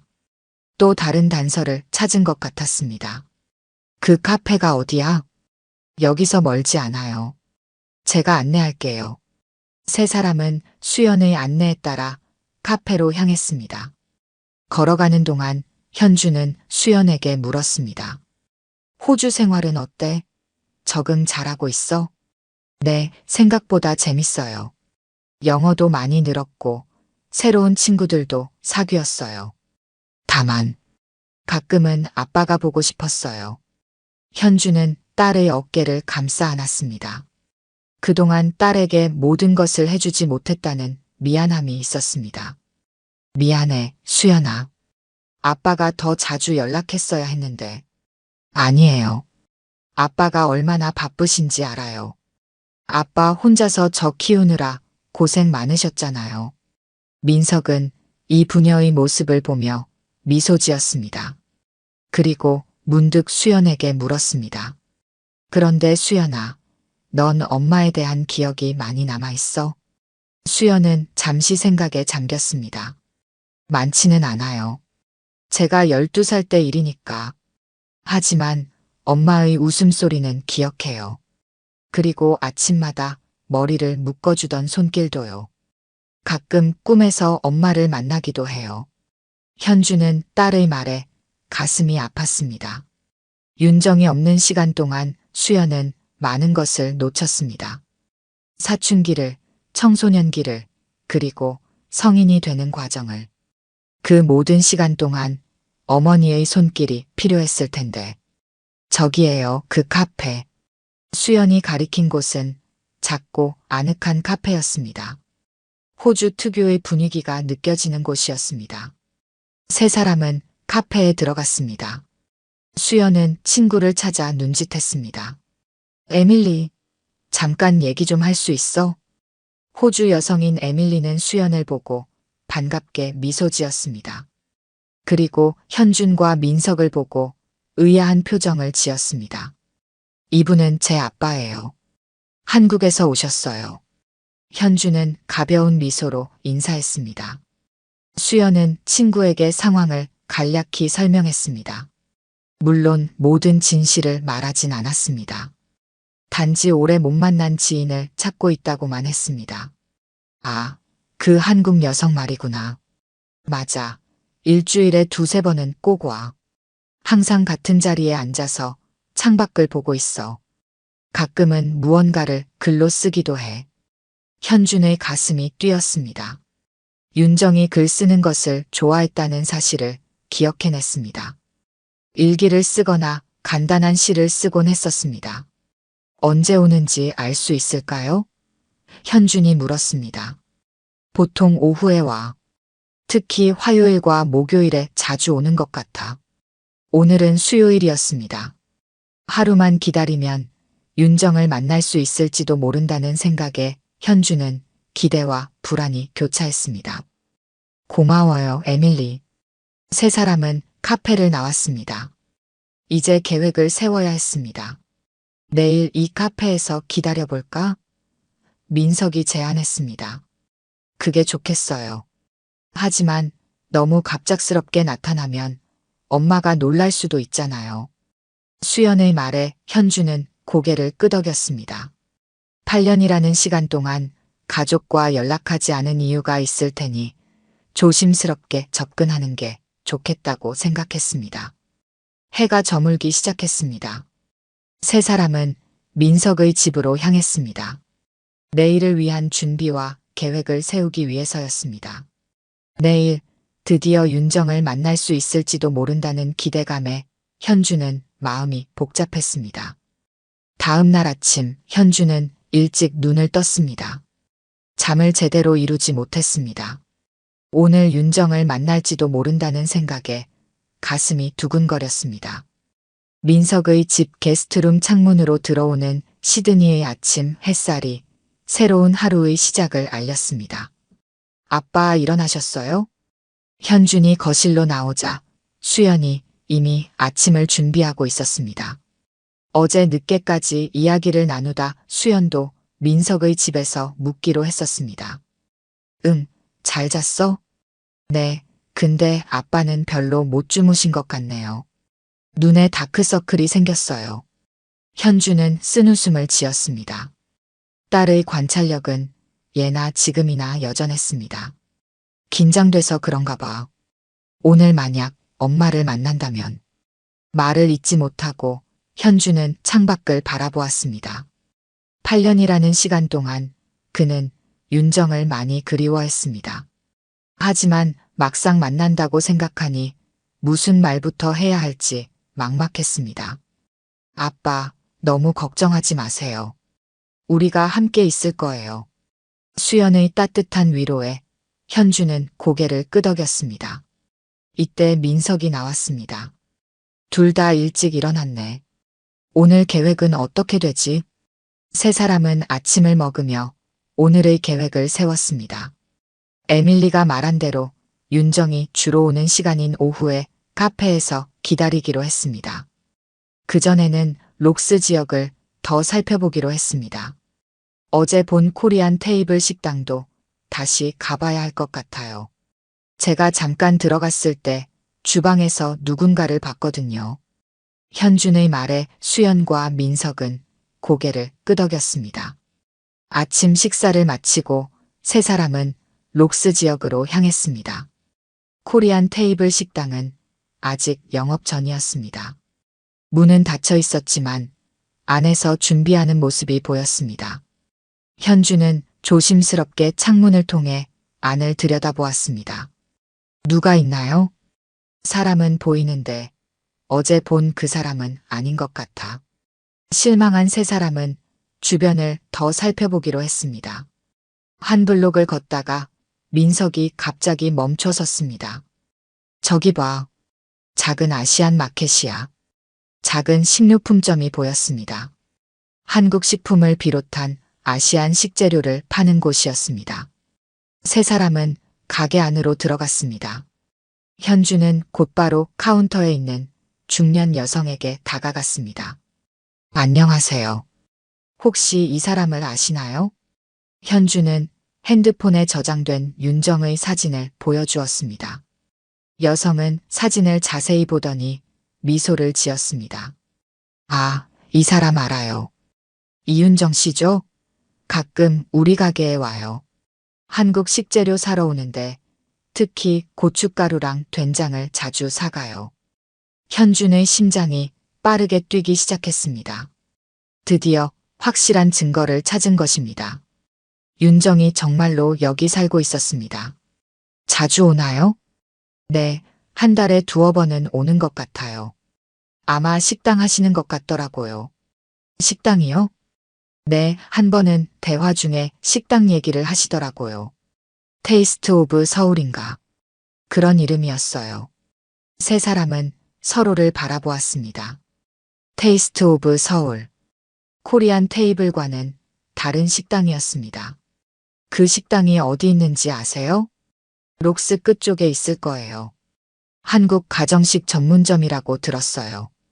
가게 주인에게 감사 인사를 하고 세 사람은 밖으로 나왔습니다. 현주는 흥분을 감추지 못했습니다. 드디어 찾았어. 윤정이 정말 여기 살고 있어. 그럼 지금 바로 그 식당으로 가볼까요? 수연의 제안에 현주는 잠시 생각에 잠겼습니다. 갑자기 나타나는 것이 좋을지 고민이 되었습니다.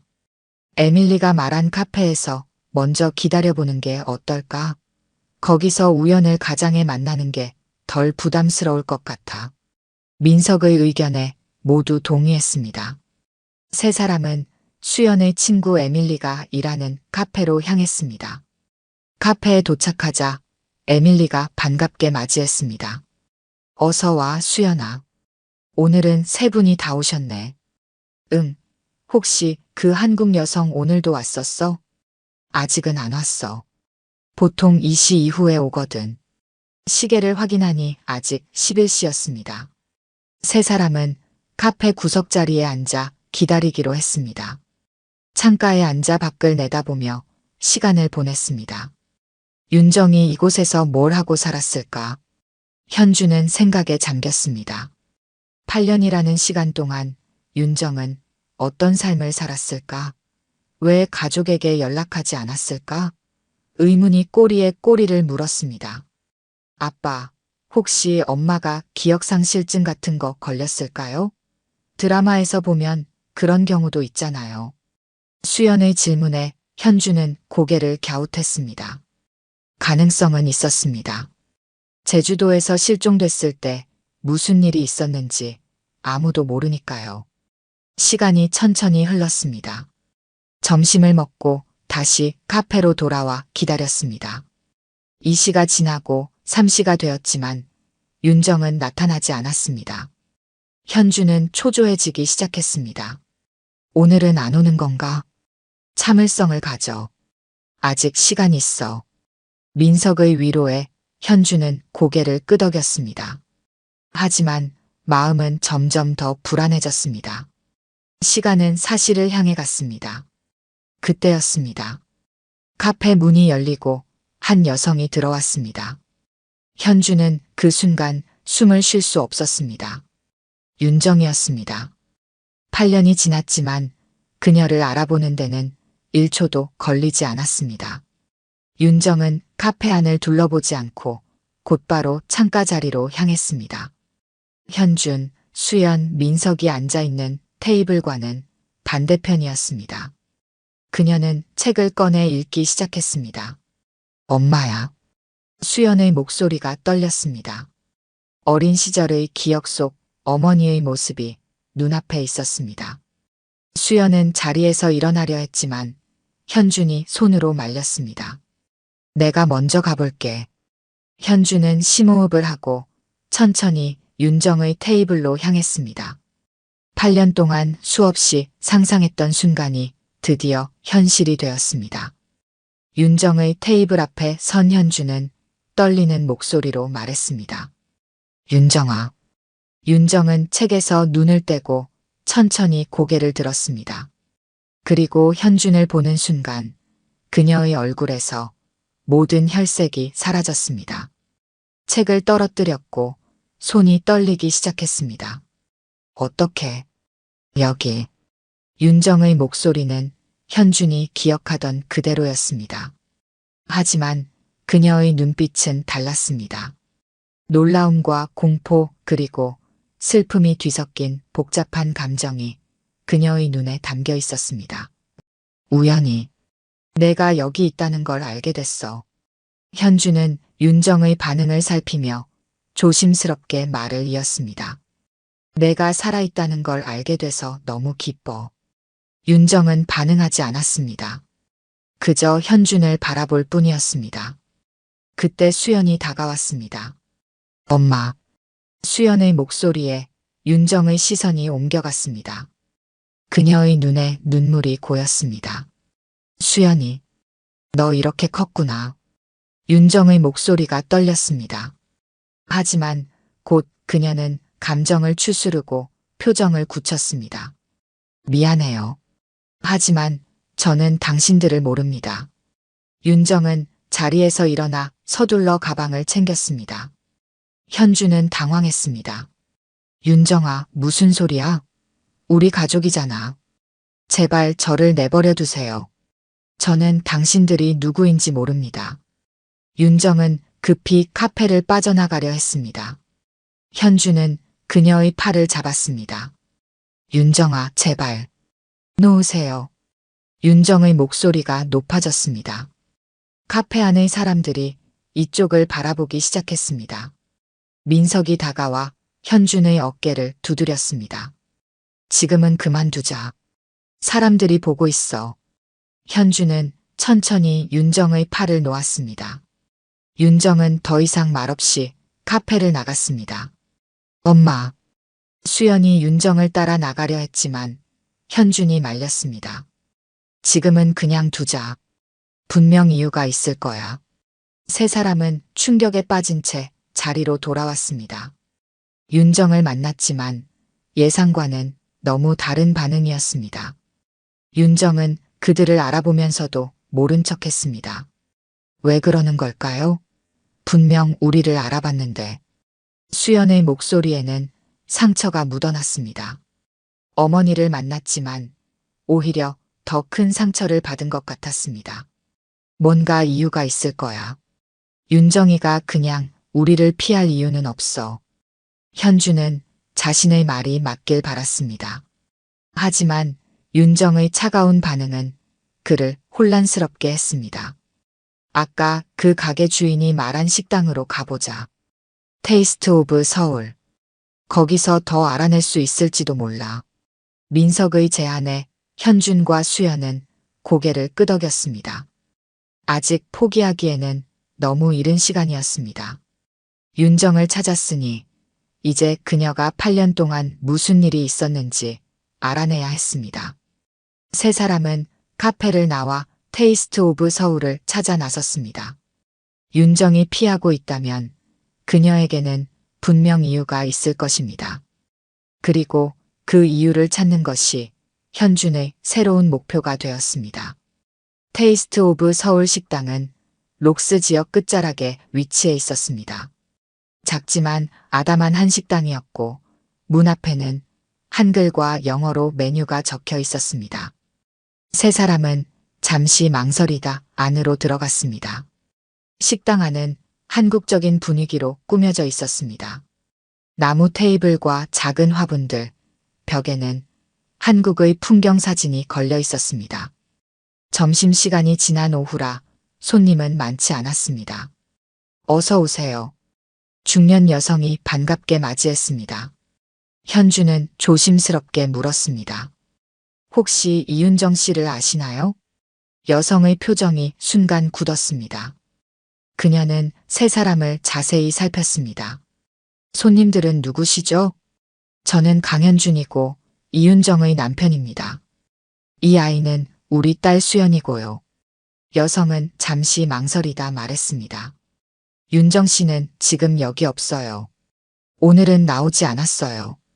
그럼 윤정 씨가 여기서 일하는 건 맞나요? 네, 이 식당 주인이에요. 현준과 수연은 놀랐습니다. 윤정이 단순히 일하는 것이 아니라 식당 주인이라니. 8년 동안 이곳에서 사업을 하며 지냈다는 사실이 믿기지 않았습니다. 저희가 좀 이야기할 수 있을까요? 윤정 씨에 대해 알고 싶어서요.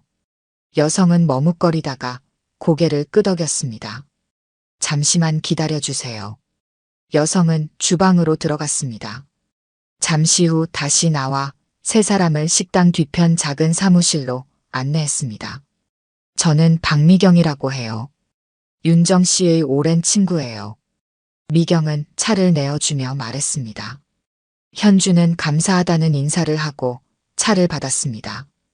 윤정 씨는 이곳에서 언제부터 지냈나요? 한 7년 정도 됐어요. 처음에는 제 식당에서 일했어요. 그러다 자기 식당을 열고 싶다고 해서 제가 도와줬죠. 그럼 윤정 씨가 여기 온 지 7년밖에 안 된다는 말인가요? 그런데 8년 전에 실종됐는데. 미경은 한숨을 내쉬었습니다. 윤정 씨가 처음 왔을 때는 많이 아팠어요. 기억 상실이었거든요. 자기 이름만 겨우 기억하고 있었죠. 현준의 눈이 커졌습니다. 수연도 놀란 표정으로 미경의 이야기를 들었습니다. 제주도에서 사고가 있었다고 했어요. 바다에 빠져 떠내려왔고 지나가던 배에 구조되었대요. 그 배가 호주로 오는 화물선이었고 윤정 씨는 기억이 없는 상태로 시드니에 도착했죠. 그런 일이. 현주는 충격을 받았습니다. 8년 전 제주도 여행 때 윤정이 바다에 빠졌다는 사실을 이제야 알게 되었습니다. 처음 1년은 정말 힘들었다더군요. 정체성도 없고 가족에 대한 기억도 없고. 하지만 점차 회복되면서 요리에 재능이 있다는 걸 알게 됐어요. 그래서 제 식당에서 일하기 시작했죠. 그럼 지금은 기억이 돌아온 건가요? 미경은 잠시 망설이다 대답했습니다. 일부는요. 하지만 윤정 씨는 과거를 떠올리는 걸 피했어요. 특히 가족에 대한 기억이 돌아오기 시작했을 때부터요. 무슨 말씀이세요? 윤정 씨가 치료를 받으면서 점차 기억이 돌아왔어요. 하지만 그 기억들이 그녀를 괴롭혔죠. 특히 제주도에서의 마지막 기억. 미경은 말을 멈추고 현준을 바라보았습니다. 윤정 씨는 제주도에서 큰 다툼이 있었다고 했어요. 남편과. 현준은 얼굴이 창백해졌습니다. 제주도에서의 마지막 날, 그들은 정말 심하게 다투었습니다. 사소한 일로 시작된 말다툼이 과거의 모든 불만을 터뜨리는 큰 싸움으로 번졌었습니다. 그날 정말 심하게 다퉜었죠. 현준의 목소리가 떨렸습니다. 수연은 처음 듣는 이야기에 놀란 표정이었습니다. 윤정 씨는 그 후 혼자 바닷가를 걷다가 실족했다고 해요. 파도에 휩쓸려 정신을 잃었고 다행히 지나가던 배에 구조됐지만 심한 외상을 입었대요. 몸의 상처는 곧 나았지만 마음의 상처와 기억 상실은 오래갔죠. 미경의 설명에 현주는 자책감에 빠졌습니다. 그날 다툼만 없었다면 윤정은 바닷가를 혼자 걷지 않았을 테고 이런 비극은 일어나지 않았을 것입니다. 윤정 씨가 기억을 되찾기 시작했을 때 한국으로 돌아가고 싶다는 생각은 없었나요? 미경은 고개를 저었습니다. 그게 윤정 씨는 돌아가고 싶지 않았어요. 과거의 상처와 다시 마주하는 것이 두려웠대요. 그리고 미경은 말을 멈추었습니다. 더 말해야 할지 고민하는 듯 했습니다. 그리고 뭐요? 윤정 씨는 자신이 가족에게 짐만 됐다고 생각했어요. 특히 당신이 힘들게 일하는 동안 자신은 늘 불만만 토로했다고. 그래서 오히려 자신이 없는 게 가족에게 더 좋을 거라고 생각했대요. 현주는 가슴이 찢어지는 듯 했습니다. 윤정이 그렇게 생각하고 있었다니. 자신은 단 한 번도 윤정을 짐이라고 생각한 적이 없었습니다. 그건 말도 안 돼요. 우리 가족은 엄마가 없어서 얼마나 힘들었는데. 수연이 울음 섞인 목소리로 말했습니다. 그녀의 눈에는 눈물이 고여 있었습니다. 미경은 수연의 손을 잡아주었습니다. 윤정 씨도 많이 그리워했어요. 특히 당신을. 사진도 가지고 있었죠. 사진이요? 네, 바다에 빠졌을 때 팔찌가 남아 있었는데 그 안에 작은 사진이 있었어요. 어린 소녀의 사진이었죠. 수연은 눈물을 참지 못했습니다. 초등학교 때 엄마가 항상 팔찌에 자신의 사진을 넣고 다녔다는 사실을 기억해냈습니다. 그럼 왜 연락하지 않았어요? 우리가 얼마나 찾았는지 알아요? 수연의 질문에 미경은 한숨을 내쉬었습니다. 처음에는 기억이 없었고 나중에는 두려움이 컸던 것 같아요. 오랜 시간이 지나서 어떻게 나타나야 할지, 가족들이 자신을 어떻게 받아들일지 불안했대요. 그러다 점점 시간이 흘러 민석이 입을 열었습니다. 인정하기 어렵겠지만 사람은 때로 두려움 때문에 옳은 일을 못하기도 해. 윤정이도 그랬던 거겠지. 현주는 깊은 생각에 잠겼습니다. 윤정의 선택을 이해하기는 어려웠지만 그녀의 두려움은 이해할 수 있었습니다. 자신도 그날 다툼 이후 많은 자책과 후회를 했으니까요. 윤정 씨에게 연락할 방법이 있을까요? 꼭 만나서 이야기하고 싶어요. 미경은 잠시 고민하더니 작은 메모지에 주소를 적었습니다. 여기가 윤정 씨가 사는 곳이에요. 하지만 갑자기 찾아가면 놀랄 거예요. 제가 먼저 윤정 씨에게 연락해 볼게요. 현주는 감사하다는 말을 전했습니다. 세 사람은 식당을 나왔습니다. 바깥 공기가 신선하게 느껴졌습니다. 어떻게 해야 할까요? 지금 바로 그 주소로 가볼까요? 수연이 물었습니다. 현주는 고개를 저었습니다. 미경 씨 말대로 미리 연락하는 게 좋을 것 같아. 윤정이가 우리를 만날 준비가 필요할 테니까.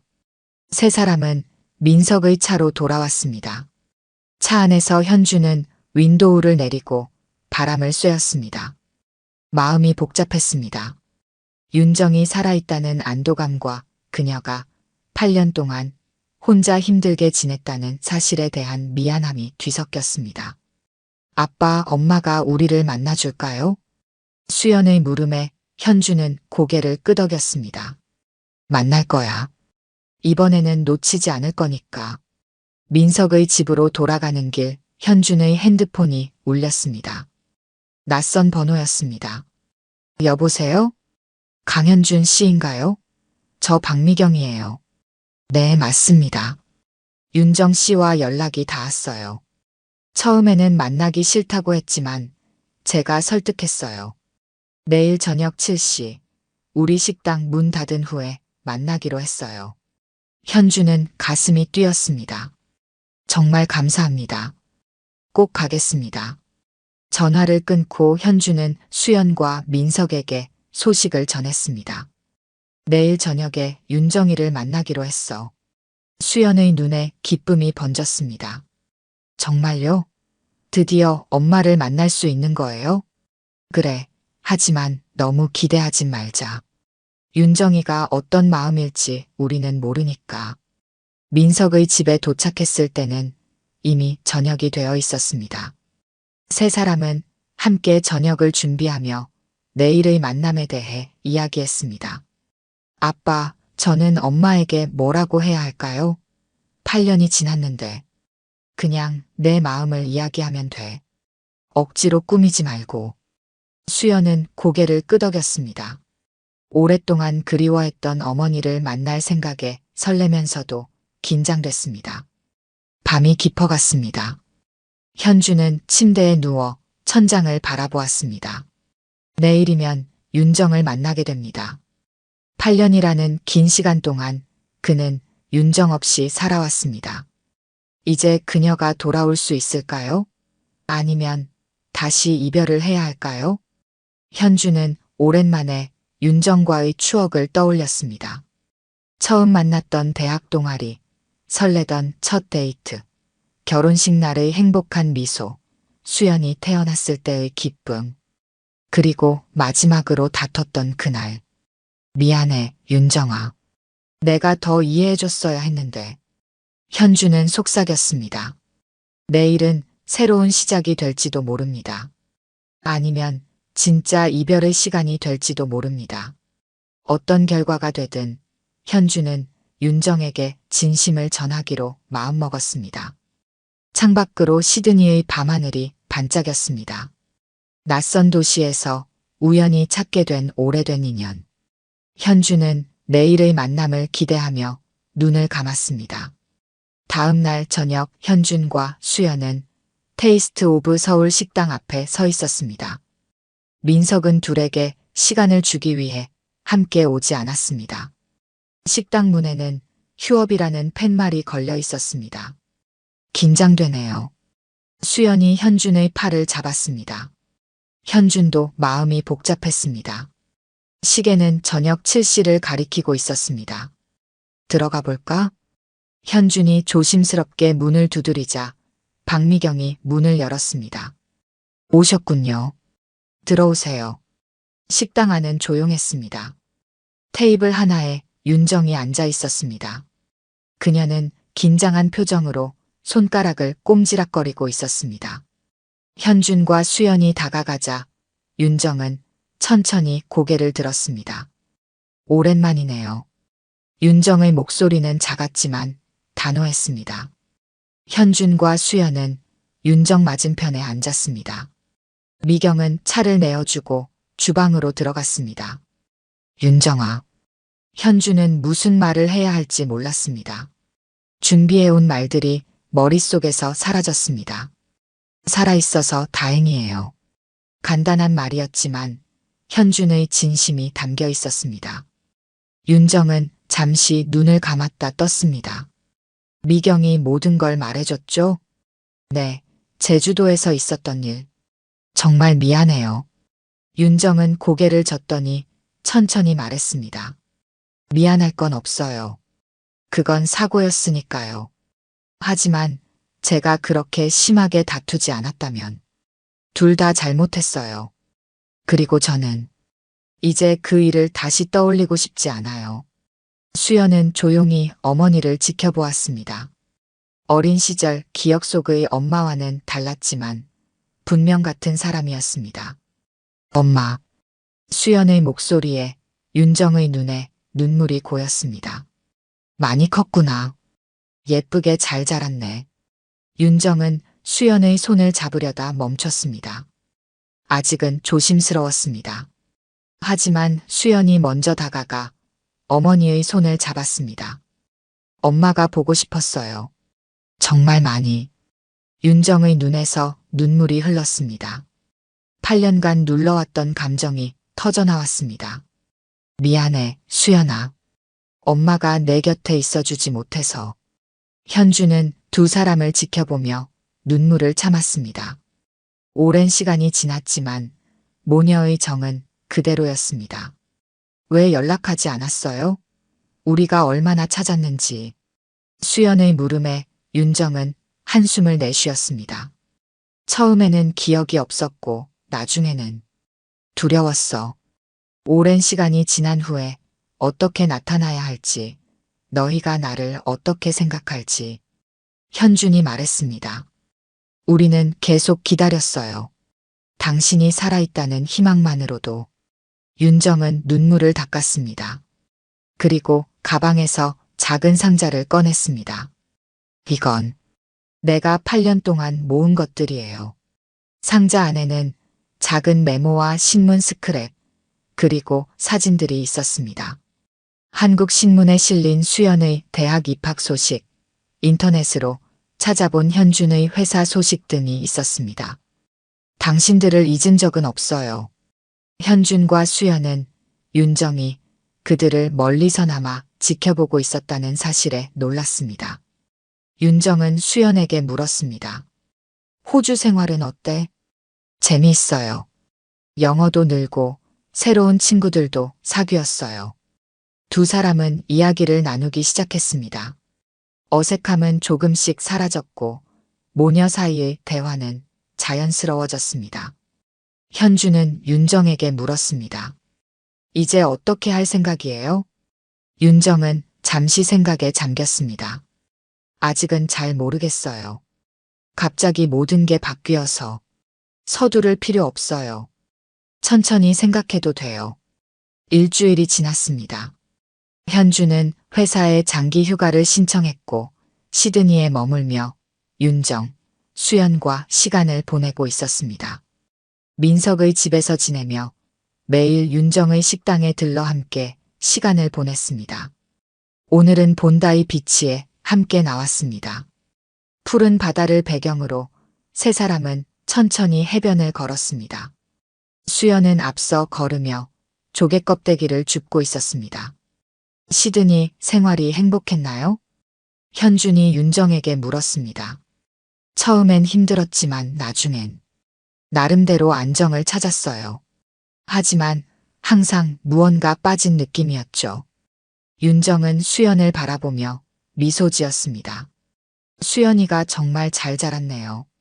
당신이 고생 많았겠어요. 우리 딸은 원래 씩씩해요. 제가 든든한 버팀목이 되려 했지만 오히려 수연이가 저를 지탱해 준 것 같아요. 두 사람은 잠시 침묵 속에 걸었습니다. 지난 8년의 공백을 단 며칠 만에 메울 수는 없었지만 함께하는 시간이 소중했습니다. 한국으로 돌아갈 생각은 없나요? 윤정은 바다를 바라보며 대답했습니다. 아직은 자신이 없어요. 여기서의 삶도 있고 서두르지 않아도 돼요. 우리가 기다릴 수 있으니까요. 수연이 달려왔습니다. 엄마, 아빠, 저기 카페 가볼까요? 바다 보이는 자리가 예쁜 것 같아요. 세 사람은 해변가 카페로 향했습니다. 테라스 자리에 앉아 바다를 바라보며 커피를 마셨습니다. 가족이 함께하는 평화로운 시간이었습니다. 저는 시드니에서 대학원 진학도 생각하고 있어요. 국제관계학을 더 공부하고 싶어서요. 수연의 말에 윤정과 현주는 놀랐습니다. 정말? 그럼 여기서 더 지낼 생각인 거야? 네, 이왕 온 거 좀 더 경험해보고 싶어요. 윤정의 눈에 희망이 보였습니다. 딸이 시드니에 더 머문다면 그녀도 딸과 함께할 시간이 생기는 것이니까요. 그건 좋은 생각이네. 아빠도 응원할게. 현주는 수연의 결정을 지지했습니다. 그리고 윤정에게 말했습니다. 윤정아, 우리가 다시 처음부터 시작하는 건 어떨까요? 윤정은 놀란 표정을 지었습니다. 처음부터요? 네, 과거의 아픔은 잊고 새롭게요. 제가 당신을 이해하지 못했던 부분들, 이제는 달라질 수 있어요. 윤정의 눈에 눈물이 고였습니다. 그녀는 천천히 고개를 끄덕였습니다. 시간이 필요해요. 하지만 시작해보고 싶어요. 수연은 부모의 대화를 듣고 기쁜 표정을 지었습니다. 그녀에게 이것은 꿈만 같은 일이었습니다. 이틀 후 윤정의 아파트에서 세 사람은 모여 앞으로의 계획을 이야기했습니다. 일단 수연이가 대학원 준비를 하는 동안 저는 여기 식당을 계속 운영할게요. 현준 씨는 한국으로 돌아가 일을 정리하고 그리고 다시 돌아올게요. 저도 여기서 무언가 시작할 수 있을 것 같아요. 정말요? 한국에서의 생활을 다 정리한다는 게. 윤정아, 우리가 8년을 떨어져 있었잖아요. 이제는 함께하고 싶어요. 윤정은 감격했습니다. 그녀는 현준의 손을 꼭 잡았습니다. 이제 다시는 헤어지지 말아요.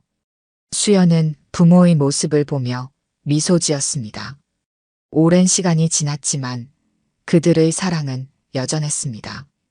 한 달 후 본다이 비치에서 세 사람은 다시 함께 걷고 있었습니다. 현주는 한국에서의 일을 정리하고 돌아왔고 시드니에서 새로운 삶을 시작하기로 했습니다. 아빠, 정말 여기서 살 거예요? 그래, 너와 엄마가 있는 곳이 내 집이니까. 윤정은 현준의 손을 잡았습니다. 그녀의 얼굴에는 평화로운 미소가 번졌습니다. 바다를 바라보며 윤정은 말했습니다. 우리 다시 가족 사진 찍을까요? 세 사람은 바다를 배경으로 함께 셀카를 찍었습니다. 8년 만의 가족 사진이었습니다. 윤정은 현준의 손을 꼭 잡았습니다. 이제 다시는 헤어지지 않을 거예요. 약속해요. 해가 지는 바다 위로 세 사람의 그림자가 길게 드리워졌습니다. 새로운 가족의 형태, 새로운 시작이 그들을 기다리고 있었습니다. 오늘 들려드린 이야기가 여러분의 마음에 작은 울림이 되었기를 바랍니다. 이야기가 좋으셨다면 좋아요와 구독 부탁드려요. 다음 사연을 들려드리는데 큰 힘이 된답니다. 그리고 여러분의 이야기도 댓글로 들려주세요. 다음 이야기 때 또 뵙겠습니다.